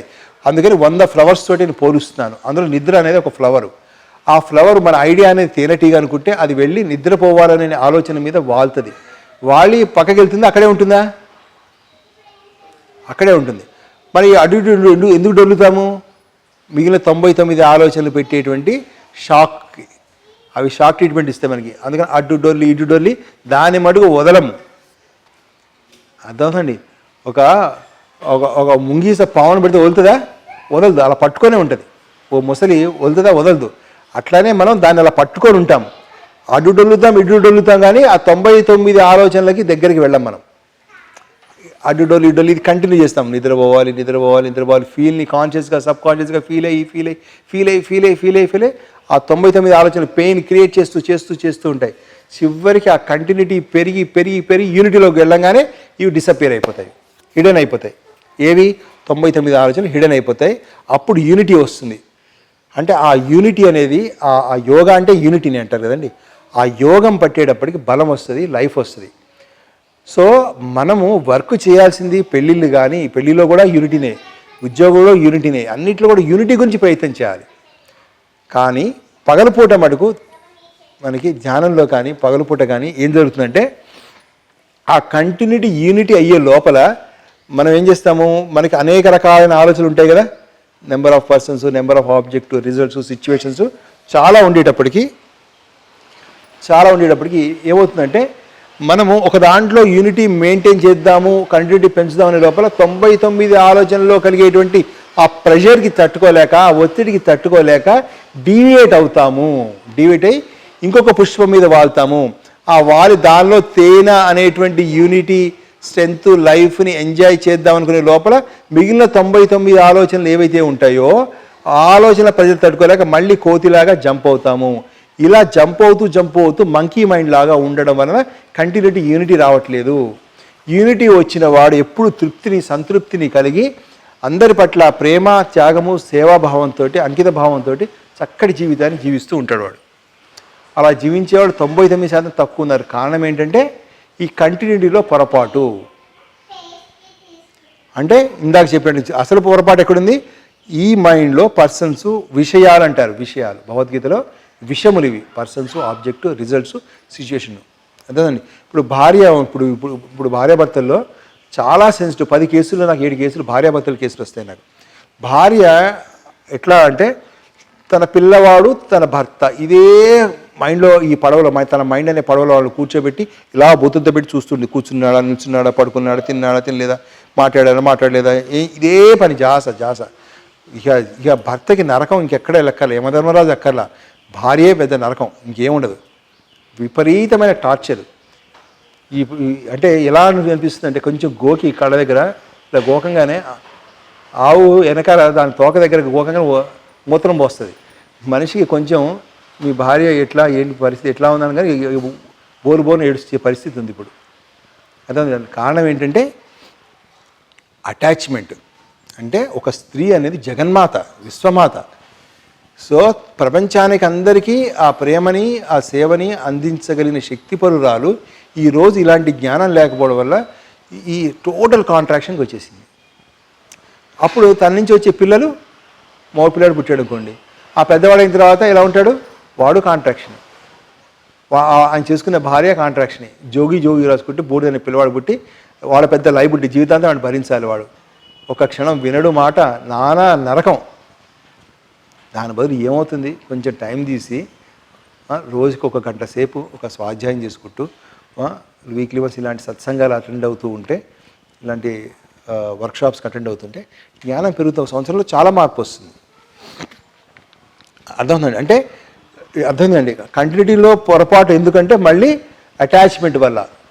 అటాచ్ అవ్వాలి. దేనికి అటాచ్ అవ్వాలి? Expectation attachment should be on idea, not on person, object, result, situation. These can give only fear, nothing else. ఎవరన్నా ధైర్యం చేసి డిబేట్ చేయమంటే చేయమనండి, చేయండి. ఏ మాత భూ ఆకర్షణ శక్తి ఎంత నిజమో విషయ చింతనతోటి 5000 సంవత్సరాల కిందట మనం భగవద్గీత అప్పుడు చెప్పిన మాట ఇప్పటికి కాదు, ఇంకో 5000 సంవత్సరాలైనా కూడా ఇదే నిజం ఉంటుంది తప్ప మారదు. మన వాళ్ళందరూ మానసిక శాస్త్రజ్ఞులు, తెలుసుకొని చక్కటి నిజాలు చెప్పేసారు, అయిపోయింది. మనం ఆచరించడమే అంతే. పెట్టుకోకూడదంటే పెట్టుకోకూడదు అంతే. ఏం పెట్టుకోవాలి? ఐడియా పెట్టుకోవాలి. అది ఎలా? చిన్నప్పుడు సైకిల్ తొక్కినట్టుగా, పాకినట్టుగా, నడిచినట్టుగా కొంచెం కొంచెం కొంచెం ప్రాక్టీస్ చేస్తూ ఉంటే మనకు వచ్చేస్తుంది. ఒక పర్సన్ దగ్గరికి వెళ్ళి ఒక 4 రోజులు ఉన్నాను, అన్ని కోరికలు త్యజించి, అర్థమైందా? సో మనము ఈ యొక్క కాన్సెప్ట్లో, ఐడియాలో ఉండడానికి ఎట్లా అనేటువంటి ఒక శ్లోకం ఉంటుంది భగవద్గీతలో, 55వ శ్లోకం ఉంటుంది. సమస్త కోరికలను త్యజించి ఎవరైతే ఆత్మైంది ఆత్మతో సంతృప్తి చెందుతారో వాడు స్థితప్రజ్ఞుడు ఉంది. అది అర్థం కాక ఒక వ్యక్తి PhD, సాంస్క్రిట్ గోల్డ్ మెడలిస్టు 4 రోజులు ఫుల్ టైం స్పెండ్ చేసిన ఒక్క మొక్క అర్థం కాల. అంటే ఇక్కడ ఈ యొక్క ఆధ్యాత్మికత ఆ సైకాలజీ ఏదైతే ఉందో ఇది ప్రాక్టికల్ సైన్స్. ఇది ఈ ప్రాక్టీస్ చేస్తేనే అర్థమవుతుంది, లేకపోతే అర్థం కాదు. ప్రాక్టీస్ చేస్తే ఎవరికైనా చెప్పచ్చు ఈజీగా. మీకు ఇప్పుడు అర్థమైంది కదండి మీకు ఎందుకు కోరికలు ఉండకూడదు? సింపులే కదా కదా రైట్. అందుకని అంటే మనం కోరికల నుంచి షిఫ్ట్ అయ్యామంతే. ఏమి షిఫ్ట్ అయ్యాము? ఐడియాకి కోరిక కోరుకున్నాం. సో దట్ అన్నింటిలో జయాన్ని పొందొచ్చు, చాలా శక్తివంతంగా ఉండొచ్చు అని. ఫిల్డ్ అన్ఫిల్డ్, ఉన్నది లేనిది. ఓకే అండి. ఇప్పుడు మనుషులందరూ ఎట్లా ఉన్నారంటే వాళ్ళ దగ్గర లేనిది చూడటం అలవాటు పడ్డారు. అంటే 99% మన దగ్గర లేనిది ఉన్నా, 1% ఉన్నది ఉన్నా, ఆ ఉన్న 1%ని 100% ఫోకస్ చేస్తే జీవితం 100% పరిపూర్ణంగా ఉంటుంది. దేవుడిగా కూడా జీవించగలుగుతాడు వాడు, అంత గొప్పవాడు అవుతాడు ఫీల్డ్ చూస్తే. అదే ఆ పర్సను 99 మంచి లక్షణాలు ఉంటే ఒకే చెడు లక్షణం ఉంటే ఆ చెడు లక్షణాన్ని 100% చూస్తే మొత్తం బొగ్గైపోవడానికి, ఒక రాక్షసుడు బతకడానికి ఒక్కటి చాలు. అర్థమైందండి. ఒక పరిపూర్ణత, ఒక రాక్షసుడిగా ఉండాలంటే ఇదే ఫీల్డ్ అన్ఫీల్డ్ చూడటమే. అందుకని ఎప్పుడు ఏం చూడాలి? ఫీల్డ్ చూడాలి. ఓకే అండి. ఒక వ్యక్తిని చూడంగానే మనకి ఆయన బిహేవియర్ ఏదైతే ఉందో, మాటలు కానీ వర్క్స్ కానీ, అర్థమైందండి. సో ఇవన్నీ చూడకూడదండి. డైరెక్ట్గా ఇక్కడ ఫోకస్ చేయాలి. మన కన్ను ఎడుపోవాలి, డైరెక్ట్గా మానసిక స్థితి మీద వర్క్ చేయాలి, స్టేటస్ ఆఫ్ మైండ్ మీద వర్క్ చేయాలి. ఆ మానసిక స్థితిలో ప్రతి పర్సన్కి తెలుపు, ఎరుపు, నలుపు, వెలుగు అని 4 ఉంటాయి. తెలుపు, ఎరుపు, నలుపు, వెలుగు. నేను దీన్ని ఈజీగా అర్థం చేస్తాను. తెలుపు అంటే తక్కువ స్ట్రెస్, నలుపు అంటే చాలా ఎక్కువ స్ట్రెస్, ఎరుపు అంటే మధ్యం. ఇంకో రకంగా చెప్పాలంటే నలుపులో ఒక 300 ఇటుకల బరువంత స్ట్రెస్ ఉంటుంది, తెలుపులో ఒక 30 ఇటుకలంత స్ట్రెస్ ఉంటుంది, ఎరుపులో 150 అంత స్ట్రెస్ ఉంటుంది. వెలుగులో అనంతమైన సుఖాలు, శాంతి, ఏకాగ్రత, ఆత్మవిశ్వాసము, క్రియేటివిటీ అన్ని వనరులు ఉంటాయి. ఇంత వెలుగు అని చెప్పే కదా, ఆ వెలుగు అన్నిటికీ, మాటకి, ఆటకి, పాటకి, మనిషికి, వస్తువుకి, కదిలేదానికి, కదలడానికి, చెట్లకి, అన్నిటికీ ఆ వెలుగు అనేది ఏదైతే ఉందో దాని మీద ఏకాగ్రత కనుక మనం పెట్టాలి ప్రతిసారి కూడా ఒక మనసుని చూసినప్పుడు. అంటే ఫీల్డ్ చూడమంటాను. ఇప్పుడు ఫీల్డ్లో ఆ 10 లక్షణాల్లో మంచి లక్షణం చూసుకోండి, అది ఫీల్డే, కొంతవరకు ఫీల్డే బాగానే ఉంటుంది. కానీ ఆ ఫీల్డ్ అనే తెలుపు ఎప్పుడైనా నలుపవచ్చు. కానీ అసలు ఫీల్డ్ ఏంటో చూడటం ముఖ్యం. మనలో ఏది ఉందో, నిజం ఏది ఉందో ఆ సత్యాన్ని చూడటం అనేది ఫీల్డ్. సో అందుకని ఒక పర్సన్ మనకి తెలుపులో కనబడ్డాడు అనుకోండి, మంచిగా దానం, ధర్మం, పూజా పునస్కారం మంచిగా పద్ధతిగా ఉన్నాడు అనుకోండి, అతని మీద మమకారం మనం పెట్టుకోకూడదు. దానికి కారణమైనటువంటి వెలుగును గుర్తు చేసుకోవాలి. అప్పుడు మనం వెలుగుతాము. అదొంది. లేకపోతే ఆ తెలుపుని చూస్తే మనం తెలుపు వరకే ఉండిపోతాము. తర్వాత ఇంకొక వ్యక్తి కనబడతాడు, అతను నలుపులో ఉంటాడు. ఆ నలుపులో ఎందుకు ఉన్నాడా వీడు ఇట్లా ఉన్నాడు దరిద్రుడు అనుకోగానే మనం నలుపులోకి వెళ్ళిపోతాం. అద్దల్లాగా తెలుపు నుంచి తెలిపోతాం, నలుపు నుంచి తలుపు అవుతాం. అర్థమవుతుందండి. సో అందుకని అవతల వ్యక్తి మనకి తెలుపులో కనబడినా కూడా, మనం కూడా తెలుపులో కనబడినా కూడా దానికి కారణమైన వెలుగును చూడాలి. ఎరుపు కనబడినా మనలో కానీ వేరే వాళ్ళకి వెలుగునే చూడాలి. నలుపు కనబడినా కూడా తమస్, నలుపు అంటే తమస్ కనబడినా కూడా వెలుగునే చూడాలి.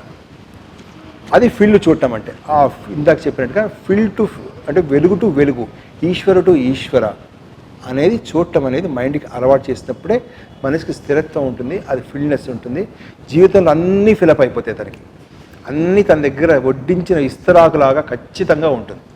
ఎందుకంటే సత్యమేవ జయతి, ఆ వెలుగు అనేది సత్యం, అదే ఫీల్డ్, అదే నీవు నీతో ఉంటే నీకు అన్నీ నీకు దొరుకుతాయి అనేది ఆయన మంచి లక్షణాలు ఏదో ఆ మంచి లక్షణాలని ఫోకస్ చేయండి. చెడు మీద ఫోకస్ చేయకుండా మంచి మీద ఫోకస్ చేసి మీరు సర్వీస్ చేస్తూ ఉండండి. అప్పుడు మీలో ఉన్న మంచి లక్షణాలు యాక్టివేట్ అవుతాయి.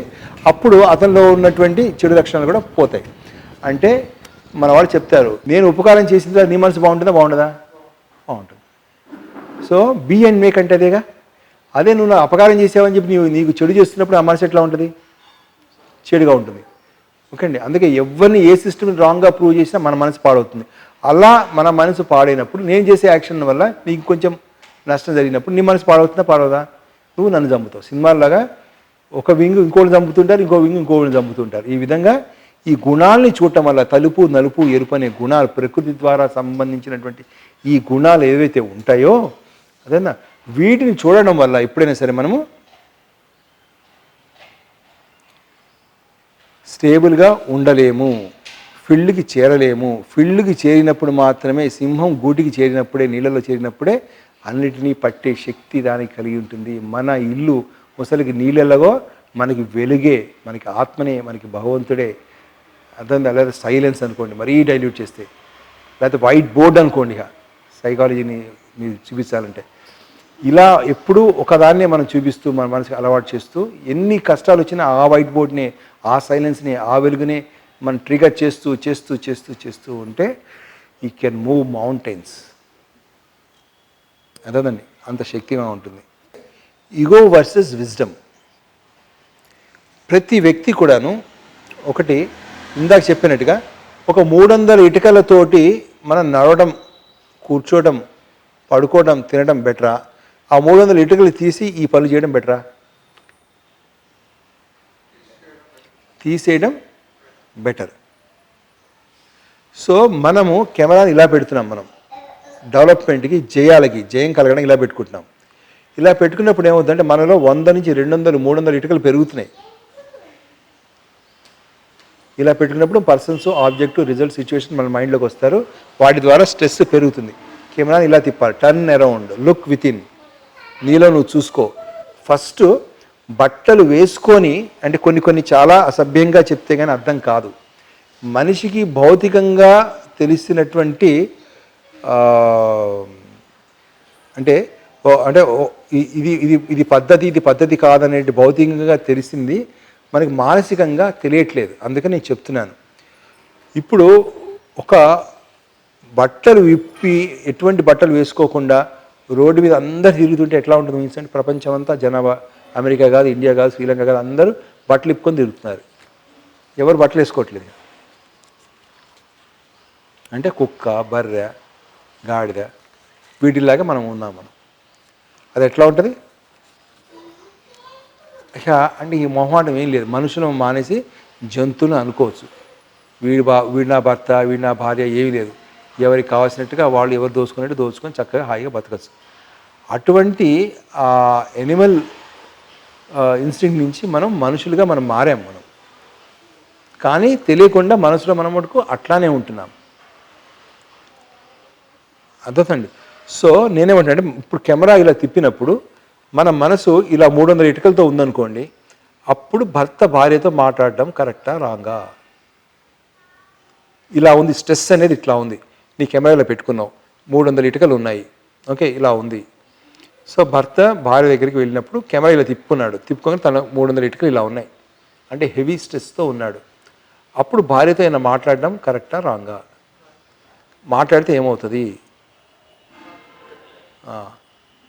సో ఇది అక్కడ డౌన్లోడ్ అవుతుంది అంతే. ఆ డౌన్లోడ్ అయింది ఇక్కడికి పోతుందిగా, మళ్ళీ ఇంట్రెస్ట్, కాంపౌండ్ ఇంట్రెస్ట్ మళ్ళీ వస్తుంది, మళ్ళీ ఇలా పెరుగుతుంది, ఇంకా పెరుగుతుంది. ఓకే అండి. సో అందుకని ఫస్ట్ డ్యూటీ ఏంటి? జాబా, ఫ్యామిలీనా, సమాజ సేవ, దైవ సేవ, ఫస్ట్ ఏం చేయాలి? ఫస్ట్ దీన్ని తగ్గించడం బెటరా, ఇది ఇలానే మెయింటైన్ చేస్తూ జీవించడం బెటరా? ఇది అన్డ్రెస్డ్, అన్సివిలైజ్డ్, ఇది ఇది ఇది వెలుగు, ఇది ఈగో, ఇది విజ్డమ్, ఇది ఈగో. ఈగోతో ఉంటే మనకేమైనా దొరుకుతాయా? అన్నీ పోతాయి. ఆఫీస్లో బాస్ దగ్గరికి ఇలానే పెట్టుకొని కొంచెం ఓర్చుకుంటాము. ఒకసారి తిడతాడు, ఏంటి ఆ పని, ఎందుకంటే ఇలా ఉన్నావు కాబట్టి పని బాగా చేయవు. ఇంకోసారి అంటాడు, ఏందిరా నన్ను మాట్లాడుతున్నావు నువ్వు, చెప్పు తీసుకోకూడదా నా కొడక అని ఒక్క మాట అన్నాడు అనుకోండి, జాబ్ ఉంటుందా పోతుందా? అలా ఎందుకు అనకూడదు? ఇలా ఉన్నది చేసేది ఏంటి? చక్కగా నువ్వు విష్ణు సహస్రం చదువుతుందా? చదవదు, చాలా చండాలంగా మాట్లాడుతుంది. అసలు కోపము ఎక్కువ ఉంటుంది, అసూయ, సో క్రూరత్వము, కఠినత్వము, రాక్షస లక్షణాలన్నీ ఉంటాయి. అందుకని ఫస్ట్ ఏంటంటే మనం ఇలా బ్యాక్ రావడానికి ప్రయత్నించాలి. ఇలా రాగానే ప్రాబ్లం పండైపోతుంది. ఇలా అవుతే పండు ప్రాబ్లం అవుతుంది. అందుకని యద్భావం తద్భవతి. External world is only reflection of your internal perceptions. This is monkey mind, this intellect mind. So నీ మైండ్ నువ్వు సెట్ చేసుకోకుండా ఏం చేసినా వేస్టే. బ్రహ్మ సత్యం జగత్ మిథ్య. ఇది బ్రహ్మ సత్యము అంటే ఇది కరెక్ట్గా నీ మైండ్లో ఉన్నప్పుడు నీకు జగత్ అంతా చాలా అద్భుతంగా కనబడుతుంది. దీని రిఫ్లెక్షన్ ఉంటుంది. ఇది నీ బ్రహ్మ అనుకో నీకు, అంటే ఈ స్ట్రెస్ అనేది నీ సత్యం అనుకుంటే బయట ప్రపంచం అంతా, ఒక డిప్రెషన్ పర్సన్కి ప్రపంచం అంతా ఎట్లా ఉంటుంది? అట్లానే మన తెలుపు నలుపు ఎరుపు కూడా అలాంటి నిజాలే. అవన్నీ ఒక కల్పన మాత్రమే. సత్యం అనేది ఏదైతే ఉందో అది గొప్పది. సో అందుకని అది మనం ప్రాక్టీస్ చేస్తే కానీ తెలియదు. అందుకని ఫస్ట్ ఏమవ్వాలి? మనం వైస్ పర్సన్ అవ్వాలా లేకపోతే ఇంకేదన్నా అవ్వాలా? బేసిక్ నీడ్, సివిలైజేషన్లో బేసిక్ నీడ్.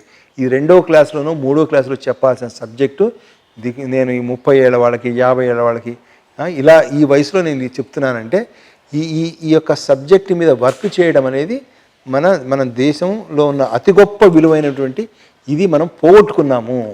పోగొట్టుకోవడం వల్ల మనకి ఈ పొలిటీషియన్ తిట్టుకుంటున్నాము. అంతటికి కారణం ఇక్కడే రూట్ అనేది స్టార్ట్ అయింది. అర్థమండి? సో ఎప్పుడైతే ఇలా అయ్యావో అంటే భార్య పోట్లాడదామని వచ్చిన భార్య నీ ముందుకు రాగానే నీలో ఉన్న ప్రసన్నతకి ఆమె గయ్యమని గట్టిగా కోపంగా అరుస్తూ చూస్తున్నా కూడా ఈయన ఏం చూస్తాడో ఆమెలో ఉన్న వెలుగు చూసుకొని ఆమెలో ఉన్న మొహానికి వచ్చేటువంటి ఆ మార్పుని పెయింటింగ్గా వేస్తే బాగుంటుంది. ఆమె యొక్క అరుపులు, ఆ గిన్నెలు ఇసిరేయడం, అదే సంగీతంలో ట్యూన్ చేస్తే బాగుంటుంది ఏంటి, ఇలాంటి పిచ్చి పిచ్చి ఆలోచనలు వస్తాయి వీడికి. ఎందుకంటే ఇట్లా ఉంది కదా, భార్య ఎంత తిడుతుంటే అంత ఎంజాయ్ చేస్తుంటాడు. అబ్బా బాబా భలే సూపర్, ఈ పెయింటింగ్ ఉంటుంది, భలే ఉంటుందే, ఎక్కడికి కనబడిన పెయింటింగ్ ఎంత న్యాచురల్గా ఉంది అని గుర్తుపెట్టుకొని ప్రయత్నం చేస్తాడు. గిన్నెలు ఇసురుతుంటే అంత లైవ్ చూస్తాడు. అదండి. సో అంత డిఫరెంట్గా ఉంటుంది వీడికి. అప్పుడు నిజంగా తిట్టాలన్న భార్య కూడా ఈరోజు కదా రేపు మానేస్తుంది. ఎందుకంటే ఒక ఫైర్ బాల్, ఐస్ బాల్ని ఎన్ని రోజులను కొట్టగలుగుతుంది? ఓ రోజు చల్లబడుతుంది. ఆ లోపల వీడికి పండగ, ఎందుకంటే ఈ పండును పట్టుకున్నాడు కదా లోపల. అర్థమవుతుంది. సో అందుకని ఒక స్టూడెంట్ అయినా సరే ఎంత తొందరగా అయితే తొందరగా 2వ క్లాసు నేను ఒక అతన్ని చూశాను, ఈ వయసులో మాకెందుకు ఈ సబ్జెక్ట్ అని. 2వ క్లాస్లో, ఈ వయసు కాదు 2వ క్లాస్లోనూ అంత తొందరగా 5 ఏళ్ళ లోపలే ఈ సబ్జెక్ట్ పడిపోవాలి. అసలు ఆ పిల్లలు నేర్పించాలి అసలు యాక్చువల్గా. అదేదండి, అంత తొందరగా అయితే అంత తొందరగా మనం నేర్పించేయాలి. ఒక స్టూడెంట్ అయినా సరే, తర్వాత ఒక జాబ్ చేసేవాడైనా సరే, ఒక ఫ్యామిలీని కానీ, ఒక జాబ్ చేసేవాడు కానీ, ఎవరికైనా సరే ఫస్ట్ మనకి ఈ ఆధార్ కార్డులు కాదు, మన అందరికీ ఆధారమైనటువంటి ఆ వెలుగు కార్డు అనేది వాడికి వచ్చిందా లేదా అనేటువంటి ఆ ట్రైనింగ్ అనేది జరగడం మీద మనం చిత్తశుద్ధి ఉండాలి. ప్రభుత్వానికి కానీ మనందరికి కూడా ఆ చిత్తశుద్ధి అక్కడ ఉంటే అప్పుడు సమాజంలో మార్పు వస్తుంది. అప్పటి వరకు ఏం రాదు. అందుకని మనం మటుకు అప్పటి వరకు ఈ బుర్రనే ఆధారంగా ఒక తామరాకులాగా మన అందాన్ని వెదజల్లాలి. ఆ చెరువు నిండా, అంటే ఈ కుటుంబం నిండా, సమాజం నిండా అలా వెలిగిపోవాలి. ఎందుకంటే వాళ్ళందరూ కూడా మన కాన్సెప్ట్ని స్ట్రెంథెన్ చేయడానికి సహకరిస్తారు, కష్టపెడతారు కాబట్టి. అర్థమైందండి? ఇది చాలా చమత్కారంగా నా కౌన్సిలింగ్ స్టూడెంట్స్ని నేను అడుగుతాను. ఒక ప్రాబ్లం సాల్వ్ చేయాలంటే ప్లాన్ ఏ వర్క్ కాకపోతే ఏం చేయాలి? మనం ప్లాన్ బి ఫాలో అవ్వాలి. దానికి ఉదాహరణగా నేను చెప్తాను, మీరు చూడండి, మీరు కూడా సమాధానం చేయండి. వెరీ ఇంట్రెస్టింగ్గా ఫన్నీగా ఉంటుంది. ఓకే, మీకు ఇంట్లో ఒక 2 తాళాలు ఉన్నాయండి. ఒక తాళం కప్పు ఉంది, అందులో ఒక తాళం మటుకు దానికి సంబంధించింది, ఇంకోటి మటుకు దానికి సంబంధించింది కాదు. ఒక తాళంతో ఆ తాళం కప్పని తీస్తున్నారు, రావట్లేదు, ఏం చేస్తారు కదా భౌతికంగా. కానీ మానసికంగా మటుకు అదే తాళాన్ని ఓపెన్ చేస్తారు. మళ్ళీ ఓపెన్ అవుతుందా? కాదు. మళ్ళీ ఏం చేస్తారు? మళ్ళీ అదే తాళంతో ప్రయత్నం చేస్తారు. మళ్ళీ వస్తుందా? రాదు. మళ్ళీ అదే తాళంతో ప్రయత్నం చేస్తారు. మళ్ళీ వస్తుందా? రాదు. మళ్ళీ అదే ప్రయత్నం చేస్తారు. అలా 10 ఏళ్ళు అయిపోయాయి, అలా 20 ఏళ్ళు అయిపోయాయి, 30, 50, 60, 70, 80 చచ్చిపోతున్నాం. అలా 10 జన్మలు చచ్చిపోతున్నాం. అంటే నాకు అర్థం కాదేంటంటే, అదే ప్లాన్ ఏని ఎందుకు అంత ఓపిక ఉన్నప్పుడు భార్య పీకు తినేది ఎందుకు ఓపిక ఉండదు? ఒక ఆఫీస్లో ఒక బాస్ తిడితే ఎందుకు ఓపిక ఉండదు? ఒక ఫెయిల్యూర్ వస్తే ఎందుకు, లవ్ ఫెయిల్ ఎందుకు ఓపిక ఉండదు? చేసిన తప్పే కొన్ని సంవత్సరాలు జన్మలు చేస్తున్నావే ప్లాన్ బికి మార్చకుండా. దాన్ని so this is plan A. ఒక సమస్యని సాల్వ్ చేయడానికి మనసు ఒత్తిడితో పెట్టుకొని solve చేయాలనుకోవడం plan A. Plan B ఇది. దేనికైనా సరే, చిన్న పనికైనా సరే పెద్ద మనసుతోటి చేయాలంటారు. ఇది పెద్ద మనసుని ప్లాన్ బి తెచ్చుకోవాలి, సమస్యని సాల్వ్ చేయాలి. You are a good solution provider. Plan A, plan B. ఏది కావాలి? షిఫ్ట్ అవ్వాలా, షిఫ్ట్ కాకూడదా? షిఫ్ట్ అవ్వాలి. ఇప్పుడు మీరు ఏ పొజిషన్లో ఉన్నారా నాకు అవసరం లేదు, కానీ మీ ప్లాన్ బిని కనుక మీరు పాటిస్తూ పోతూ ఉంటే రేపు మీరు ఎక్కడ తేలుతారో ఊహించడం కష్టం. చాలా అద్భుతాలు జరుగుతాయి, బాగా జరుగుతుంది, అర్థమవుతుంది. కానీ నువ్వు మటుకు ఈ అద్భుతంతోనే ఉంటావు. ఎందుకంటే అన్ని అద్భుతాల కల్లా చాలా గొప్ప అద్భుతం ఇది కాదు. ఈ విధంగా 6 ఈ ఐడియాస్ ఏవైతే ఉన్నాయో, సక్సెస్, ఫియరు, ఫీల్డ్, సొంత ఆలోచనలు, ఈగో వర్సెస్ విజ్డమ్, తర్వాత ప్రాబ్లమ్ సాల్వింగ్ టెక్నిక్ని మార్చాలి మనం. స్టూడెంట్స్ అదే తప్పు చేస్తున్నారు, ప్లాన్ ఏ. పేరెంట్స్ అదే చేస్తున్నారు, గవర్నమెంట్ అదే చేస్తుంది. అందరికీ ఒక రకమైన ఇన్సెక్యూరిటీ, ఎంత డబ్బు వచ్చినా కూడా ఇన్సెక్యూరిటీ. నిజంగా నాలోనే దమ్ము ఉంటే ఏ పెద్ద రాజకీయ నాయకుడైనా, ఎంత డబ్బున్నవాడైనా సరే నేను బుద్ధుడు మార్చినట్టుగా మార్చగలుగుతాను. ఎందుకంటే ఎందుకు చేస్తాడు ఆ వ్యక్తి? ఆనందం, తన కుటుంబం మంచి గురించే. కానీ ఒక పావు కాటుకి గురవుతుంది అని కనుక నిజంగా లాజికల్గా కన్విన్స్ చేస్తాడు ఆ పని, వాడు చేయడు. అందుకని లాజికల్గా మన మైండ్ని డెవలప్ చేయాలి. ఐడియల్నెస్ ఎక్కువ ఉంది బాగా. అంటే వర్క్ని టైం టేబుల్ ఇంకా టైట్ చేయాలి. అమావాస్య పౌర్ణమి లాగా పనులు పెట్టుకుంటే అప్పుడు మనకి ఆ గ్యాప్స్లో మనకి లేజినెస్ వస్తుంది. పులి మన వెనకాల ఉంటే లేజినెస్ వస్తుందా? ఉండదు. పొద్దున్న లేస్తే, నా టైం టేబుల్ చెప్తా, పొద్దున్న లేస్తే రాత్రి వరకు కర్పూరంలా కరిగిపోద్ది. ఎట్లా ఉంటుందో తెలియదు. ఇప్పుడు మీ క్లాస్ అవ్వగానే మళ్ళీ వెంటనే, ఇవాళ సండే కదా, నెక్స్ట్ ఇమీడియట్ 2 hours సెషన్, నాకు ఎట్టే స్ట్రెచ్ ఉంది మళ్ళీ. అంటే ఒక్క నిమిషంలో 4 అర్జెంట్ పనులు మనకి రెడీగా ఉండాలి. మనకి 4 నిమిషాలు ఒక అర్జెంట్ పని ఉండదు. అంటే మన రెస్పాన్సిబిలిటీ అనేది మనము మన పరంగా, మన కుటుంబ పరంగా, సమాజ పరంగా చాలా ఎక్కువ బర్డెన్ తీసుకోవాలి, ఎక్కువ బర్డెన్ తీసుకోవాలి. అదే తప్పు. ఇది ఒక మంచి క్వశ్చన్. ఏంటంటే ఎప్పుడు డిప్రెషన్ వెళ్ళే వాళ్ళందరూ చాలా ముఖ్యంగా గమనించాల్సింది ఏంటంటే, స్ట్రెస్ పెరుగుతుందని ఉద్యోగం మానేస్తారు. అలాంటి 100 మందిని అడగండి, వాళ్ళ స్ట్రెస్ పెరిగింది. కానీ ఆ పనిని పెంచినట్లయితే, ఆ వర్క్ని ఇంకా ఎక్కువ పెంచినట్లయితే అప్పుడు స్ట్రెస్ తగ్గుతుంది. అంటే మనకి బిజీగా ఉండాలి. మన మైండ్ ఐడియల్గా ఉంది, ఇంకా ఎక్కువ రెస్పాన్స్. ఇప్పుడు సపోజ్ మీరు ఈరోజు క్యాంప్ పెట్టుకున్నారు, మీకు బద్ధకం ఉందా మరి ఇప్పుడు? అంటే ఎందుకు లేదు అంటే మీరు ఆల్రెడీ ఫిక్స్ చేశారు. అలా ఫిక్స్ చేసే టక టక టక టక టక టైం టేబుల్. ఓ ప్రైమ్ మినిస్టరే కాదు, మన వాడికి ప్రైమ్ మినిస్టర్. మనం ఆధ్యాత్మికంగా జీవించేవాడు, కామన్ సెన్స్తో జీవించేవాడు ఎప్పుడు కూడా చాలా busy person. Time table fix చేస్తూ పోతుండాలి. అంతే. ఇంకొకటి, ఇందాక plan A, plan B, plan C చెప్పాను. ఇంట్లో కూర్చొని మనం యోగా చేయాలంటే అది అవ్వదు. ఎందుకంటే ఇంటి వాతావరణం ఏం చేస్తుందంటే అనేక రకాల పనులు, ప్రాక్టీస్ చిరాకు పెడతాయి. గుడిలోకి వెళ్తే కొంచెం అటెన్షన్ ఎక్కువ ఉంటుంది. ఎందుకని? అక్కడ ఎన్విరాన్మెంట్, అంటే ఎన్విరాన్మెంట్ మార్చాలి. ఊరికే మనసుకి ప్రతిసారి కంప్లైంట్ చేయకూడదు, ఎప్పుడు కూడా అసలు కంప్లైంట్ చేయకూడదు. దాన్ని అర్థం చేసుకొని కొంచెం మాడిఫై చేస్తూ ప్లాన్ని మళ్ళీ ముందుకు వెళ్ళాలి. అర్థమవుతుందండి. ఇప్పుడు ఫర్ ఎగ్జాంపుల్ నా సంగతి చెప్తాను. ఖాళీ దొరికితే చాలు నేను తింటూ కూర్చుంటాను. నేను తినడం అంటే ఇదే తోసది, అందుకని తినాలనిపిస్తుంది. సో దానికి పోటీగా అసలు ఆ తినడానికి టైం లేకుండా వర్క్ పెంచుకుంటాను నేను. అనేది ఉపాయం కాదా? అంటే అపాయాలను ఉపాయంతో చేయించాలి. ఇంకోటి ఏంటంటే ఇదొకటి. మళ్ళీ ఇంకో తర్వాత మన అసోసియేషన్ ఏదైతే ఉందో, మన గురువులు, who is your role model అంటే ఏం చెప్తాం మనము, అది makes difference. If your role model is a complete person, నీకు కంప్లీట్ బిజీగా ఉంటావు. నా గురువు ఏం చెప్పాడు, చెట్టులాగా బతకమని చెప్పాడు కాబట్టి నా చావు ఇలా తయారైంది. సో ఇన్ని కష్టాలు వచ్చాయి నాకు. ఆదిశంకరాచార్యుల తండ్రి మృత్యువుని మిత్రుడిగా చూడమని చెప్పాడు. అలాంటి అసోసియేషన్ తండ్రి ద్వారా దొరికింది. అందుకని ఆయన ఒక రకంగా డెవలప్ అయ్యాడు. చాణక్యుడి తండ్రి ఎన్ని కష్టం వచ్చినా కూడా నువ్వు ఈ మంకీ మైండ్ని పట్టుకోవద్దు, ఇంటలెక్ట్ మైండ్ని పట్టుకో, జ్ఞానంతోనే జీవించడానికి ప్రయత్నం చేయి, సూర్యులాగా కాకపోయినా దీపంలా వెలుగుతూ ఉంటాడు. తల్లిదండ్రులు చంపినా కూడా కొడుకు రివెంజ్ తీసుకోకుండా తండ్రి మాట విని ఫాలో అవడానికి తండ్రి ఎంత ఆచరించాడు, ఎంత పుణ్యం చేసుకున్నాడు. అలాంటి అసోసియేషన్ జీన్స్ ద్వారా, గైడెన్స్ ద్వారా వచ్చింది కాబట్టి వాడు గొప్పవాడాడు. మనం ఎందుకు మన మీద కంప్లైంట్ చేయాలి? మన బ్రాటప్, మన జీన్స్, మన డిఎన్ఏ, ఈ అద్దాన్ని బట్టిన దుమ్ములు ఇవన్నీ. ఇది ఉన్నప్పుడు మనం బాగా ఉండాలంటే ఎట్లా ఉండగలుగుతాం మనం? ప్లీజ్ యాక్సెప్ట్, రెస్పెక్ట్ చేద్దాం. మనం ఫస్ట్ యాక్సెప్టెన్స్, రెస్పెక్ట్ తోటే మన జీవితంలో ఏదో మార్పులు జరుగుతాయండి. ఫస్ట్ యాక్సెప్ట్ చేయాలి. చేస్తే అప్పుడు మార్పు ఉంటుంది. అదొద్దండి.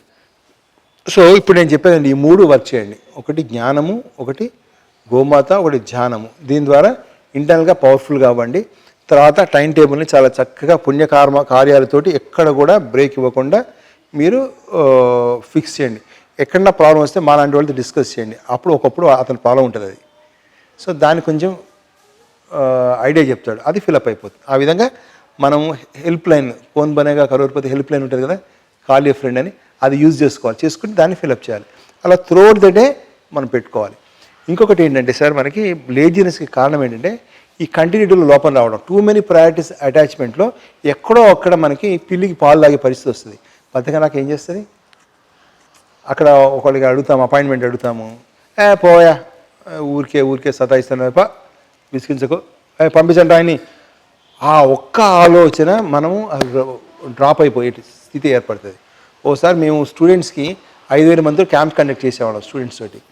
ఒక పెద్ద ఆయనకి మాకు ఒక 8,000 రూపాయలకి మనం మొత్తం మేము చేసేవాళ్ళం, క్యాంపే చేసేవాళ్ళం. ఒక 3 రోజులు తప్ప 5,000 మందికి స్టూడెంట్స్, అన్ని స్కూల్స్ పిలిచి. ఆ 8,000కి ఏందా విసిగిస్తారు ఊరికే, పొద్దున్నే ఆ డబ్బులు మాకైనా చెట్లు కాస్తాయా అనేటప్పుడు సగంలో మానేసి వచ్చేసాను, పనే ఆపేసాను నేను. ఇంతవరకు మొదలుపెట్టలే పని. అంటే అది ఆ లేజినెస్ కాదు, అది ఆ ప్రకృతి పరంగా మనకి వచ్చిన సెట్ బ్యాక్. జ్ఞానయజ్ఞంలో ఏంటంటే సార్, వాళ్ళకి మేము ఒక 10 ఏళ్ళు చేసామని చెప్పాం కదా, దాంట్లో వాళ్ళ కాన్సన్ట్రేషన్ ఇంప్రూవ్ చేయడానికి కావాల్సినటువంటి జనరల్ కౌన్సిలింగ్ అంటే టెక్నిక్స్ని, ఏది ఐడియాస్ మాత్రమే, ఫస్ట్ ఎయిడ్ లాగా, హెల్ప్ లాగా ఇప్పుడు కొన్ని మీరు డౌట్స్ అడిగారు సార్, అది జనరల్ కౌన్సిలింగ్. కాన్సెప్ట్ ఇంతవరకు కాన్సెప్ట్ రాలేదు, జనరల్గా వెళ్తున్నాం. ఇంకా మనం కాన్సెప్ట్ చెప్పేస్తారు డైరెక్ట్గా ఒక సెషన్లో, ఎందుకంటే రెండోసారి మన అవసరం లేకుండా మనం ఒక సెషన్కి ఒకటి వదిలేస్తాం మనం, కంటిన్యూటీ లేకుండా. మూడోది వాళ్ళకి మెడిటేషన్ నేర్పిస్తాము. తర్వాత న్యాచురల్ మెడిసిన్స్ ఇక్కడ ఉన్నాయి చూసారా, ఇవన్నీ న్యాచురల్ మెడిసిన్స్. హోమియోపతి గుహాధారిత వస్తువులు, వీటి ద్వారా చాలా శక్తివంతంగా అవ్వచ్చు. అంటే ఎవరన్నా డౌటెడ్, ఈ గ్యారంటీ ఏంటంటే ఒక డెంటిస్ట్ తీసుకొచ్చి నా పళ్ళని చెక్ చేయమంటాను నేను. ఓకే, ఒక సైకాలజిస్ట్ వచ్చి నా మైండ్ని చెక్ చేయమంటాను, ఎంత పవర్ఫుల్గా ఉందో. అట్లా మనకేంటంటే అన్నీ చాలా విలువైనవి, ప్రాక్టీస్ చేసే చెప్తున్నాం కాబట్టి 6 ఏళ్ల ప్రాక్టీస్ చెప్తున్నాం, 1 సంవత్సరం కాదు. అందుకని ఖచ్చితంగా ఇప్పుడు ఆవు నెయ్యి చుక్కలు ముక్కులు వేసుకుంటాం, చాలా చక్కగా నిద్రపడుతుంది. ఇలా అన్నిటిని మనం అథెంటిక్గా చెప్పచ్చు, సైంటిఫిక్గా చెప్పచ్చు. ఓకే అండి, అలా చెప్తూ life style modification, diet correction తోటి వాళ్ళకు ఒక సెషన్లో ఫుల్గా ఇన్స్పైర్ చేసేట్టుగా. ఇప్పుడు దీనికి కనీసం ఒక 100 రెట్లు ఎక్కువ క్వాలిటీతో ఉంటుంది కౌన్సిలింగ్ క్లాస్ నాది స్టూడెంట్స్కి వచ్చేటప్పటికి. ఎందుకంటే వాళ్ళు దే ఆర్ బ్యాక్ బోన్స్ అన్నమాట ఇండియాకి, వాళ్ళు చాలా ముఖ్యమైనటువంటి వాళ్ళు. సో వాళ్ళకి మనం కరెక్ట్గా ఎడ్యుకేషన్ కనుక, ఇలాంటి ఎడ్యుకేషన్ ఇస్తే కనుక ఒక సాటిస్ఫైడ్ పర్సన్ ఏంటంటే లైఫ్ లాంగ్ తన జర్నీ అనేది సాటిస్ఫాక్షన్తో లీడ్ చేస్తాడు. ఒక ఐఏఎస్ అవని, ఒక పొలిటీషియన్ అవని తృప్తితో జీవించేవాడు, అసతృప్తితో జీవించేవాడికి రాక్షసుడికి దేవుడికి అంత తేడా ఉంటుంది. అలాంటి పర్సన్స్ని, యంగ్ మైండ్స్ని మనం తయారు చేస్తే రేపు వాడు ఏ వర్క్ చేస్తారో మనకు తెలియదు. ఆ ఏరియా ఇది ఇంపార్టెంట్ డొమైన్. మొత్తం చెట్టు పెద్దదైన తర్వాత దాన్ని కంప్లైంట్ చేసే కన్నా చెట్టు ఇది అంటారు కదా, మానే వంగది చెట్టు మొక్కే వంగది మానే వంగది అన్నట్టుగా అది మనకి అవ్వని పని. అది బ్రహ్మాండంగా మన చక్కగా మన కారు ఉంది, డ్రైవర్ ఉన్నాడు, చక్కగా మనం వెళ్ళి చక్కగా మనం చెప్పుకొని వచ్చేయచ్చు. ఒక క్లాస్ తీసుకొని ఫ్రీగానే చెప్పి వద్దాం, నష్టమేం లేదు. మనము ఇప్పుడు ఒక వర్షపు నీరు ఉంటుంది, వర్షపు నీరు ఎంత ప్యూర్గా ఉంటుంది ఆ వాటరు. అది బురద, అంటే ఆ బురద వాటర్ మీద పడిన తర్వాత తక్షణం ఏమవుతుంది, బురద అవుతుంది. అదే తామరాకు మీద పడిన తర్వాత వెలుగవుతుంది. అట్లనే ఒక కొమ్మకి యువత నుండి నరుక్కుంటే ఎట్లా ఉంటుంది, అవతల నుండి చెట్టు వైపు నుండి నరుక్కుంటే ఎట్లా ఉంటుంది. అంటే ఒకటే విషయము, ఒకటే అంతా ఒకటే, కానీ పడిన ప్లేస్ బట్టి.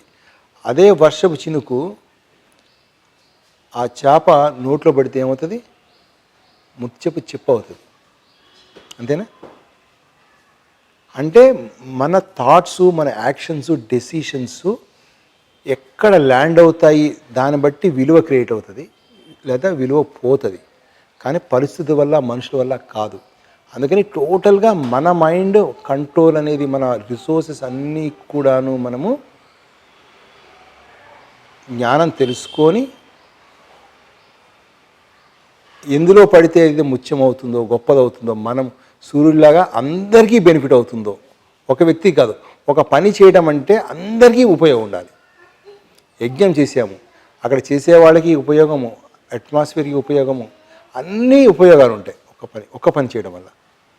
అంటే అలాంటి పనులు చేయగలుగుతాడు ఎప్పుడు తన ఆలోచనలు, డెసిషన్లు, యాక్షన్స్ పడాల్సిన చోట పడితే అప్పుడు పని లోక కళ్యాణం అవుతుంది. చాలా అద్భుతమైన పనులు ఉంటాయి, జరుగుతాయి.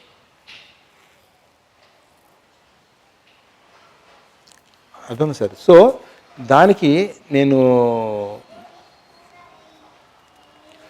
చెప్పింది ఏంటంటే, ఒక పర్సన్ని మనం ఈజీగా ఇంప్లిమెంట్ చేయడానికి చెప్తున్నాను. ఒక పర్సన్గా బీ అండ్ మేక్ అనేది సారాంశం అనుకుంటే, ప్రతి పర్సన్ని మనం ఐడెంటిఫై చేసేటప్పుడు తెలుపు, ఎరుపు, నలుపు, వెలుగు 4గా ఐడెంటిఫై చేయాలి.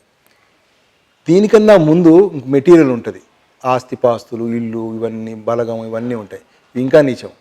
ఇవన్నీ దాటి గుడిలోకి ఎలాగైతే అన్ని గేట్లు దాటి, గర్భగుడి దాటి, అన్ని దాటుకుంటూ గర్భగుడిలోకి ఎలాగైతే వెళ్ళి బూదు బొమ్మలు కూడా దాటి విగ్రహాన్ని ఎలాగైతే దర్శనం చేసుకుంటామో, మనం ఇవన్నీ దాటి తెలుపు, నలుపు, ఎరుపు, వెలుగు దాకా రావాలి. సో మనకి నలుపు అంటే ఏంటంటే ఎప్పుడు కూడాను ఓవర్ స్ట్రెస్ అన్నమాట. ఒక 300 ఇటుకలంత బరువన్నంత స్ట్రెస్ ఉన్నట్టు. ఎరుపు అంటే ఒక 150 ఎగ్జాంపుల్కి చెప్తున్నాను. తెలుపు అంటే 30-40 లాగా. ఈ తెలుపుకి నలుపుకి తేడా చూడకూడదు, రెండు ఒకటే. తెలుపుతో ఉన్నాం కదా అంటే ఒక ఫోన్ కాల్ తోటి మళ్ళీ నలుపు అయిపోతుంది. అప్పుడు నలుపు అయినప్పుడు మన ఆరోగ్యం పాడవుతుంది, సంబంధాలు పాడైపోతాయి, పని పాడైపోతుంది. అంటే గాలికి రెపరెపలాడే దీపంలాగా ఉంటుంది మనలో కానీ వేరే వాళ్ళలో కానీ. నలుపు, తెలుపు, ఎరుపులతో రికగ్నైజ్ చేస్తూ సంబంధాలు పెట్టుకుంటూ పని చేస్తూ డెసిషన్ తీసుకుంటే ఘోరంగా ఉంటుంది. అందుకని ఒక డిసిప్లిన్ ఏంటంటే, ఏదన్నా ఒక స్టేబుల్గా, సూర్యుడు స్థిరంగా ఉన్నాడు కాబట్టి బలం వచ్చింది.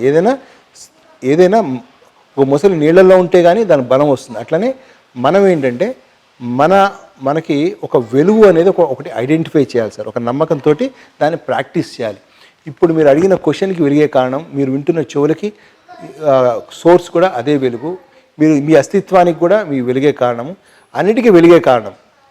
మీరు కోపంగా తిట్టినప్పుడు దానికి కారణం వెలిగే, మెచ్చుకుంటున్నప్పుడు దానికి వెలిగే కారణం. ఉదాహరణకి ఒక దీపాన్ని మనం నల్లటి బట్టదా కడితే అవుతుంది, వచ్చే లైటు తక్కువ ఉంటుంది. కానీ అది నల్ల బట్టదా వెలుగుదా కారణము? వెలుగుదే. ఎర్ర బట్టదైనా తెల్ల బట్టదైనా ఎప్పుడైనా సరే దీని వెనకాల మనిషి కూర్చున్నాడు, కుర్చీ కారణం భూమి కారణం. అక్కడ దాకా రూట్ దాకా వెళ్ళాలి. రూట్ ఏంటి? వెలుగు. సో ఆ వెలుగు చూడటం అనేది ఫస్ట్ ఐడియా.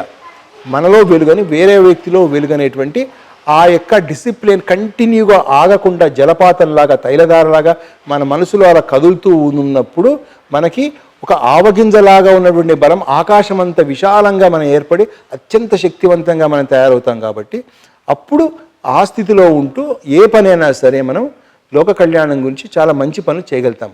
అందుకని ఈ 300 ఇటుకలు పెట్టుకొని మనం పని చేసే కన్నా మన కెమెరా ఇలా నుంచి ఇలా మార్చి దీన్ని ఇలా తగ్గించుకొని ఈగో నుంచి వైజ్గా వచ్చి అప్పుడు ఇది మెంటల్ డ్రెస్, ఇది ఈ డ్రెస్ తోటి సమాజానికి ఉపయోగపడే విధంగా మనం చేసుకుంటాం.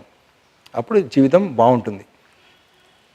అన్ని సబ్జెక్ట్స్ ఎవరైనా డాక్టర్లు కానీ ఇంజనీర్లు కానీ మన సైకాలజిస్టులు కానీ ఎవరైనా కూడా చేస్తుంది ఏంటంటే కెమెరా ఇలా పెట్టుకొని మన మైండ్లో పర్సన్స్, ఆబ్జెక్టు, రిజల్ట్స్ అనే సిచ్యువేషన్స్ అనేటువంటి ఇవన్నీ డివిజన్ పెరిగి కాన్ఫ్లిక్ట్స్ పెరిగి ఏకమే హత్యాయ దోమే గడిబిడి అంటారు కదా, ఇన్నిట్లో గడిబిడి ఎక్కువైపోయి సక్సెస్ ఇవ్వడానికి అన్నిటికీ కావాలి, అన్నిటికీ ఒకేసారి సక్సెస్ ఇవ్వలేము. అందుకని లోపలంతా ఒక యుద్ధం, కురుక్షేత్ర యుద్ధం అవుతుంది.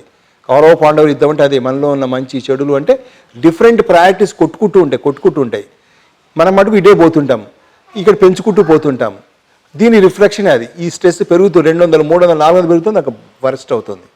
కెమెరా ఇలా పెట్టి డ్రెస్ని చేంజ్ చేసి అప్పుడు ఇలా ఉన్నప్పుడు ప్రాబ్లం కూడా పండు అవుతుంది, ఇలా ఉన్నప్పుడు పండు కూడా ప్రాబ్లం అవుతుంది. ఇది total essence sir class. So win the mind, win the universe. నిన్ను జయిస్తే విశ్వమంతా స్వాధీనం అవుతుంది. సో మంకీ మైండ్తో ఉన్నప్పుడు నువ్వు విన్నర్ కాలేవు. నువ్వు ఏం చేసినా విన్నర్ కాలేవు. సమస్త ధనం తీసుకొచ్చినా కూడా, సమస్త విద్యను తీసుకొచ్చినా కూడా నీ మంకీ మైండ్ మాత్రమే ఉంటుంది. దానికి ప్రూఫ్ హ్యాపీనెస్ అనేది తగ్గడం, ఫియర్ పెరగడము. అది ఇంటెలెక్ట్ మైండ్ అయితే కనుక వాడు బిచ్చగాడైనా సరే సాయిబాబా అవుతాడు, షిరిడి సాయిబాబా అవుతాడు, అంత గొప్పగా అవుతాడు. అంటే ప్రపంచమంతా వాడి వైపు కదులుతూ ఉంటుంది. మనము all powers are within, you can do anything and everything. ఈ ఆవగింజలో ఉన్న సుఖాలు, నష్టాలు, లాభాలు చూస్తాం కానీ ఈ ఆవగింజలో కొబ్బరికాయ పగలగొట్టి ఓపెన్ అయ్యి అందులో రిసోర్సెస్ తోటి పని చేయాలనేటువంటి హెల్ప్ రావట్లేదు. ఇందుకు వీళ్ళకి ఒక మంచి ఎగ్జాంపుల్, సాయిల్ ఇనిషియల్గా కొంచెం లేయర్సే హార్డ్ ఉంటుంది, కింద వచ్చేటప్పటికి భయంకర మినరల్స్ ఉంటాయి, మంచిగా మనకి పొలానికి కావాల్సిన అన్నీ ఉంటాయి. ఇవి బయటికి రావు. ఎందుకు వస్తాయంటే ఆ సూక్ష్మజీవులు పైకి రావు. ఎందుకంటే ఏం ఎంకరేజ్మెంట్ ఉంది వాటికి? ఏమీ లేదు అక్కడ. అదే జీవామృతం వేస్తే ఇలా వస్తాయి బయటికి. అప్పుడు ఇది సాయిల్ మెత్తబడుతుంది, పంట బాగుంటుంది, ఆరోగ్యకరంగా ఉంటుంది. మన మైండ్ కూడా అంతే, అద్దానికి దుమ్ములాగా మనకి వచ్చి చేరింది కొంచెమే దుమ్ము. ఉన్నది అనంతమైన ఆకాశమైన శక్తి మనలో ఉంది. కానీ ఈ ఇగ్నోరెన్స్ అనే చిన్న రెపరెపలాడే చిన్న ఇది ఒక్కటే దాన్ని ఆపేస్తుంది, మేఘం ఆపేసినట్టుగా సూర్యుడిని. అందుకని దీన్ని, ఈ షెల్ని బ్రేక్ చేసుకోవడం అనేది ఫస్ట్ అండ్ లాస్ట్ ప్రయారిటీ అంటున్నాను. ఇలా ఉండడం కన్నా ఇలా ఉండి నువ్వు ఏదైనా పర్లేదు, ఇలా ఉండి ఏదైనా వేస్ట్ అనేది ఈ యొక్క ప్రోగ్రాంలో మనం మంకీ మైండ్, ఇంటెలెక్ట్ మైండ్ అని చెప్పడానికి అర్థం చేసుకున్నటువంటి విషయం సార్ ఇది. నా పేరు లక్ష్మణ శర్మ అండి. నేను సైకాలజిస్ట్ని. నేను ఒక 25 ఇయర్స్ నుంచి ఇదే ఫీల్డ్లో ఉన్నాను. నేను ఇండియన్ సైకాలజీని మెయిన్గా ఫోకస్ చేస్తూ మైండ్ని రీడ్ చేయడం బాగా అలవాటైంది కాబట్టి జనరల్ కౌన్సిలింగ్ కూడా నేను చేస్తూ ప్రాక్టోలో కానీ గూగుల్లో కానీ టాప్ ర్యాంక్లో ఉన్నా అండి. మీరు ప్రాక్టో కానీ చూస్తున్నట్లయితే టాప్ 1 పొజిషన్లో ఉంటుంది, గూగుల్లో కానీ సెర్చ్ చేస్తే ఇంకా టాప్ 1 పొజిషన్లో ఉంటుంది. సో మా ఆర్గనైజేషన్ పేరు ఆరోగ్యధామ్ అండి, వెబ్సైట్ పేరు aarogyadham.com. సో దీంట్లో మీ ప్రొఫైలు, క్రెడెన్షియల్స్ అన్నీ చూసుకోవచ్చు. సో మేము ఎవరికైనా సరే ఓసిడి, బైపోలార్, డిప్రెషన్ ఇటువంటి డిజీజ్ ఉన్న వాళ్ళకైనా సరే మేము ఒక సెషన్లో వాళ్ళకి మేము సొల్యూషన్ ఇవ్వగలుగుతున్నాము. ఒక సెషన్లో వాళ్ళు కన్విన్స్ అయ్యే విధంగా సొల్యూషన్ ఇవ్వడం అనేది అది అలాంటి ఎవరైతే అటెండ్ అయ్యారో వాళ్ళని అడిగితే తెలుస్తుందండి నాకన్నా. ఎందుకంటే చాలా తేలికండి. అసలు డిప్రెషన్ అనేది ఏదైతే ఉందో అదన్నీ కూడాను ఈజీగా మేము సాల్వ్ చేయగలుగుతున్నాం because of our integrated approach అండి. ఎవరైనా మీకైనా డౌట్స్ ఉంటే కనుక మీరు మమ్మల్ని అప్రోచ్ అవ్వచ్చు. మా సెషన్ ఒకటి తీసుకుంటే మీకు ప్రోగ్రామ్స్ అయినా కండక్ట్ చేసినా మేము చేస్తామండి. సో ఇప్పటి వరకు ఈ 25 ఇయర్స్లో మేము 1 lakh స్టూడెంట్స్ వరకు దాటి మేము వాళ్ళకి మోర్ దెన్ 100 ఇన్స్టిట్యూట్స్కి 1 lakh స్టూడెంట్స్కి అబోవ్ మేము క్లాసెస్ తీసుకున్నాము. కొంతకాలం తర్వాత మేము మా కౌన్సిలింగ్ ప్రోగ్రామ్ని ఎక్కువ ఈ డిప్రెషన్ వాళ్ళకి, ఈ ఫ్యామిలీ కౌన్సిలింగ్, ఈ ఓసిడి, బైపోలార్ ఇలాంటి వాళ్ళకి ఇవ్వడం అనేది జరుగుతుంది. ఇప్పుడు మళ్ళీ మేము గ్రూప్ కౌన్సిలింగ్ ఇంజనీరింగ్ కాలేజెస్కి, స్కూల్స్కి, కాలేజెస్కి టీచర్స్ ట్రైనింగ్, కార్పొరేట్ ట్రైనింగ్ చేయాలనుకుంటున్నామండి. చాలా సాటిస్ఫాక్షన్ మటుకు ఖచ్చితంగా ప్రామిసింగ్గా మేము చేయగలుగుతామండి. నేను ఈ సైకాలజీ సర్వీస్ చేస్తూ ఉన్నప్పుడు మా టీచర్ రామసుబ్రహ్మణ్యం గారని ఐఐటి బాంబేలో ప్రొఫెసర్ అండి. So one of the senior scientist, 14 సంవత్సరాలు వేదం నేర్చుకున్నారు. ఆయన నాకు చెప్పింది ఏంటంటే ఈ ఇంటెలెక్ట్ని పబ్లిక్కి అందించడంతో పాటు గోసేవ చేయమని నన్ను చెప్పడం జరిగింది. సో 6 years బ్యాక్ మేము ఒక 10 acres లీజుకి తీసుకొని అక్కడ మనం ఆవుల్ని పెట్టడం జరిగింది. సో అనుకోకుండా అసలు ఆ ఆవుల్ని పెట్టే దాంట్లో కూడా ఒక చాలా సర్ప్రైజ్ ఏంటంటే, నేను ఇవన్నీ పెట్టనప్పుడు ఒక శ్రీశైలంలో ఒక అతను పిలిచెల్లా నువ్వు గోశాల పెడతావు, నువ్వు పొరపాటున నువ్వు నెంబర్ని పెంచకు, ఉన్న 2-3 ఆవులైనా సరే కడుపు నిండా పెట్టమని చెప్పాడు. సో అలా అది గోశాల పెట్టిన తర్వాత నాకు ఐడియా వచ్చింది, నేను పొరపాటు నెంబర్ పెంచకూడదు, గోసేవ చేయాలి కానీ ఎక్కువ పెంచకూడదని ఒక సంవత్సరం పాటు చాలా తక్కువ ఈ 10 లోపల ఫిగర్సే 2, 3, 4 అలా వరకే ఉందండి. అనుకోకుండా కొంతమంది పర్సన్స్ యొక్క ఇన్వాల్వ్మెంట్ తోటి దాని సంఖ్య ఒకసారి 20కి వెళ్ళిపోయిందండి. సో అక్కడి నుంచి నాకు ఇబ్బంది అంటే మెయింటైన్ చేయడం కష్టం కదండి 20. అట్లా అవి పెరిగి 60 వరకు వెళ్ళాయండి. అందులో ఉన్నటువంటి చాలా స్పెషాలిటీస్ ఏంటంటే గోవర్ధన గోశాలది అక్కడ 12 acres ఏవైతే మొత్తం 10 తర్వాత 2 మళ్ళీ రీసెంట్గా తీసుకున్నాము. 12 acres లో గడ్డి పెంచే విధానము, దానికి జీవామృతం ప్లాంట్ ఉందండి. ఆ జీవామృతం ప్లాంట్ ద్వారా వాటికి వెళ్తాయి, అన్ని గడ్డికి వెళ్తాయి. అక్కడ యూరియా కానీ లేకపోతే ఎటువంటి మందులు చలో మేము ఆర్గానిక్ ఫుడ్ తినకపోయినా వాటికి ఆర్గానిక్ ఫుడ్ అనేది పెడతాం మేము. ఇంకోటి ఏంటంటే మా గోశాలలో ఇంకా అతి ప్రత్యేకమైనటువంటి 6 ఏళ్ల నుంచి ఒక్క రోజు కూడా ఆగకుండా వర్షం పడినప్పుడు తప్ప ఆవులన్నీ 10 నుంచి 3 వరకు స్కూల్కి వెళ్తాయి, అంటే గ్రేజింగ్కి వెళ్తాయండి. గ్రేజింగ్కి వెళ్ళి చక్కగా అన్ని మొక్కల్ని తిని చక్కటి పాలల్లో అవి సంతోషంగా ఉంటే పాలలో విలువ ఉంటుంది, నీళ్ళు కూడా మంచి విలువ ఉంటుందండి. ఈ విధంగా గోశాల అనేది అలా మెయింటైన్ జరుగుతుంది. కానీ కష్టంగా నడుస్తుంది. కానీ భగవంతుడు ఇప్పుడు ఈ కౌన్సిలింగ్లో నాకు కొంచెం బాగా హెల్ప్ చేస్తున్నాడు.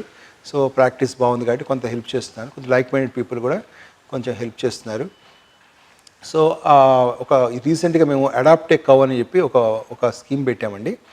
అంటే మాకు ఇవ్వడం అనేది దాంట్లో టేస్ట్ వచ్చిన తర్వాత తీసుకోవడం అనేది కొంచెం ఇబ్బంది, ఇలాంటివి మేము పెట్టలేదు. ఇప్పుడు అడాప్ట్ అనే కౌలో మేము ఏం చేస్తామంటే మన దగ్గర ఈ 60 cows ఉన్నాయండి. ఇప్పటి వరకు 19 cows అడాప్ట్ చేసుకున్నారు. ఈ అడాప్ట్ అంటే స్పాన్సర్షిప్ అనుకోండి, కరెక్ట్ వర్డ్ స్పాన్సర్షిప్. ఈ స్పాన్సర్ చేసినప్పుడు మాకు పాల నుంచి కొంత ఇన్కమ్ వస్తుంది, నెయ్యి నుంచి కొంత ఇన్కమ్ వస్తుంది. ఎక్కడైతే డెఫిసిట్ పడుతుందో దాన్ని మేము ఈ స్పాన్సర్షిప్లో వాడుకుంటున్నామండి.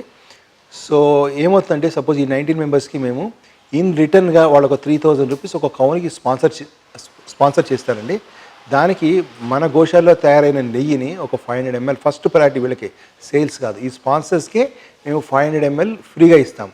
దాని యొక్క రేట్ అనేది ఒక 1,500 నుంచి 1,750 వరకు ఉంటుందండి దాని రేటు మనం అమ్మిన దాన్ని బట్టి. మా దగ్గర అయితే 1,500 అలా అమ్ముతాము, బయట వాళ్ళు దాన్నే తీసుకెళ్ళి 1,750కి అమ్ముతారు 500 హాఫ్ లీటర్కి. అంటే దాని మీద మార్కెట్ ప్రైస్ మటుకు 1,750 ఉంటుంది. అంటే 1,750 రూపీస్ వర్త్ కౌ గీ అనేది మేము గోశాల నుంచి ప్రసాదంగా ఇస్తాము. వాళ్ళు స్పాన్సర్గా 3,000 రూపీస్ ఇస్తారు. ఈ 90ని 60 చేయడానికి మీరు అందరూ సహకరించాలని కోరుతున్నానండి. సో ఇప్పుడు నేను కూడా టోటల్గా ఈ భగవద్గీత ఈ గోకి నేను డెడికేట్ అయ్యాను. ఎటువంటి ఫ్యామిలీ పిల్లలు లేరు కాబట్టి. సో మెంబర్స్ కూడా ఓన్లీ 2 మెంబర్సే చాలా యాక్టివ్గా ఉన్నారు. ఒకడు దేశభక్తుడు, ఒకడేమో ఆధ్యాత్మిక భక్తుడు. సో అందుకని చాలా సక్రమంగా జరుగుతుందండి. ఒకసారి వచ్చి ప్లేస్ని కూడా విజిట్ చేసి చూసి ఈ స్పాన్సర్షిప్కి కూడా మీరు అందరు కూడా సహకరించి ఈ 60/60 ఈ మీ ఎస్టీవీ ఛానల్ ద్వారా అది అయిపోతే మీ ఎస్టీవీకి వాళ్ళ మేనేజ్మెంట్కి తర్వాత వాళ్ళ యొక్క ఫాలోవర్స్ ఎవరైతే ఉన్నారో వాళ్ళందరికీ మహాపుణ్యం అండి. ఎందుకంటే మా గురువుగారే సాక్షాత్ ఈశ్వరు లాంటి వ్యక్తే ఇది పుణ్యకార్యము చెయ్యి అని చెప్తున్నప్పుడు నేను చేసి మీకు చెప్తున్నా కాబట్టి మీరు చేస్తారు కాబట్టి నాకు కలిగిన లాభాల కన్నా ఎక్కువ లాభాలు మీకు కలుగుతాయండి. మీ ఫ్యామిలీ అంతా హ్యాపీగా ఉంటుంది. ఇంకోటి ఏంటి, గోశాల తరఫు నుంచి నేను మీకు చెప్పేది ఏంటంటే గోసేవలో ప్రోడక్ట్స్ వాడటం చాలా ముఖ్యం అండి. ప్రోడక్ట్స్ వాడినప్పుడే మనకి ఆవుకి మనిషికి మధ్యలో మంచి సత్సంబంధాలు ఏర్పడతాయి. ఒక వ్యక్తి వల్ల లాభం కనుక ఇంకో వ్యక్తి కలిగినప్పుడు ఇద్దరి మధ్యలో బాంధవ్యం చాలా బాగుంటుంది. అట్లనే గోవు వల్ల అష్టైశ్వర్యాలు కలుగుతాయి. అవి ప్రోడక్ట్స్ వాడినప్పుడు ఇటు ఆరోగ్యము, ఇటు సౌందర్యము, ఇప్పుడు ఇలా అంటే తర్వాత పంట పొలాలకి మంచి జరగడము, రూఫ్ గార్డెనింగ్ చేసుకుంటే అలా అన్ని ప్రోడక్ట్స్ కనుక మేము అన్ని రకాల ప్రోడక్ట్స్, నెయ్యి దగ్గర నుంచి తర్వాత పళ్ళపొడి దగ్గర నుంచి చాలా ప్రోడక్ట్స్ తయారు, పిటకల దగ్గర నుంచి మేము చాలా ప్రోడక్ట్స్ తయారు చేస్తామండి. అవన్నీ వాడండి. నేను చెప్తున్నా కదా, మామూలుగా మీరు స్పాన్సర్షిప్ చేసినప్పుడు ఆవుతో మీరు ఏర్పడే సంబంధానికి మీరు ప్రోడక్ట్స్ వాడి మీరు ఇంప్లిమెంట్ చేసిన తర్వాత ఆవు అనంగానే మీకు 1,000,000 రెట్లు ఎక్కువ ప్రేమ, అవాజ్యమైనటువంటి ప్రేమ కలుగుతుందండి. ఎందుకంటే గోమాత విశ్వమాత, మన అమ్మనే మన యోగక్షేమాలు 24 గంటలు కాపాడుతుందంటే విశ్వమాత తన ప్రోడక్ట్స్ వాడి ఆ లోపల తనే వెళ్తుంది కదండి, తన ప్రోడక్ట్స్ లోపల తను వెళ్తుంది. కాబట్టి నీ ఆరోగ్యాన్ని, నీ శాంతిని, నీ యొక్క నీ ఐశ్వర్యాన్ని అన్నిటినీ కాపాడుతుంది. సో సేవ్ అనేది ఎక్స్టర్నల్గా చేయడం అనేది ఒక వంతు అయితే, దానికన్నా ఇంపార్టెంట్ సేవ్ ఏంటంటే దాని ప్రోడక్ట్స్ వాడటం. మా ఉద్దేశం కూడా ఏంటంటే ఈ స్పాన్సర్షిప్ వాళ్ళకి ఇంకా ఎక్కువ ప్రోడక్ట్స్ని ఇవే శక్తిని మాకు కలగాలి. ఇలా షేర్స్ కొంటారు మీరు, ఒక 1,000 రూపాయలు కొంటే మీకు 2,000 రూపాయల లాభం వస్తుంది. అట్లనే ఈ గోమాత ప్రసాదం అనేది ఈ ఆవుల్ని బాగా సంతోషపెట్టినట్లయితే అది మనకి ఎనలేని సంపదని ఇస్తుందండి. అంటే ఒక ఆవు ఒక అనాథగా ఒక డిపెండ్ అయ్యేటువంటి పరిస్థితి ఉండకూడదు. విశ్వమాత కాబట్టి మిమ్మల్ని అందరినీ, స్పాన్సర్స్ అందరినీ కూడా మిమ్మల్ని మంచిగా చూసుకునేటువంటి స్థితి మీ యొక్క ఇటు భగవద్గీత కాన్సెప్ట్స్ కూడా ఒక ప్రోడక్ట్గానే నేను కన్సిడర్ చేస్తాను అండి మా గోశాలలో. అలానే మిగిలిన నెయ్యి, పాలు, పెరుగు, మళ్ళీ గోమూత్రము, ఆవు పేడ, వీటికి సంబంధించిన ప్రోడక్ట్స్ తయారు చేసినవన్నీ కూడాను ప్రోడక్ట్స్, వీటన్నిటిని మీరు యూజ్ చేసుకోండి. నాకు ఒక 60 ఫ్యామిలీస్ అలా ఇవ్వండి. మీ యోగక్షేమాన్ని నేను పర్సనల్గా ఆ కృష్ణుడి ద్వారా ఒక ఇన్స్ట్రుమెంటల్గా నేనుండి మీ మీ మీ యొక్క పీస్ అండ్ ప్రాస్పెరిటీకి నేను వర్క్ చేస్తానండి. ఓకే, నాకు అందులో చాలా సంతృప్తిని ఇస్తుందండి. థ్యాంక్ యూ అండి. మరిన్ని అప్డేట్స్ కోసం STV యూట్యూబ్ ఛానల్ని సబ్స్క్రైబ్ చేసుకోండి.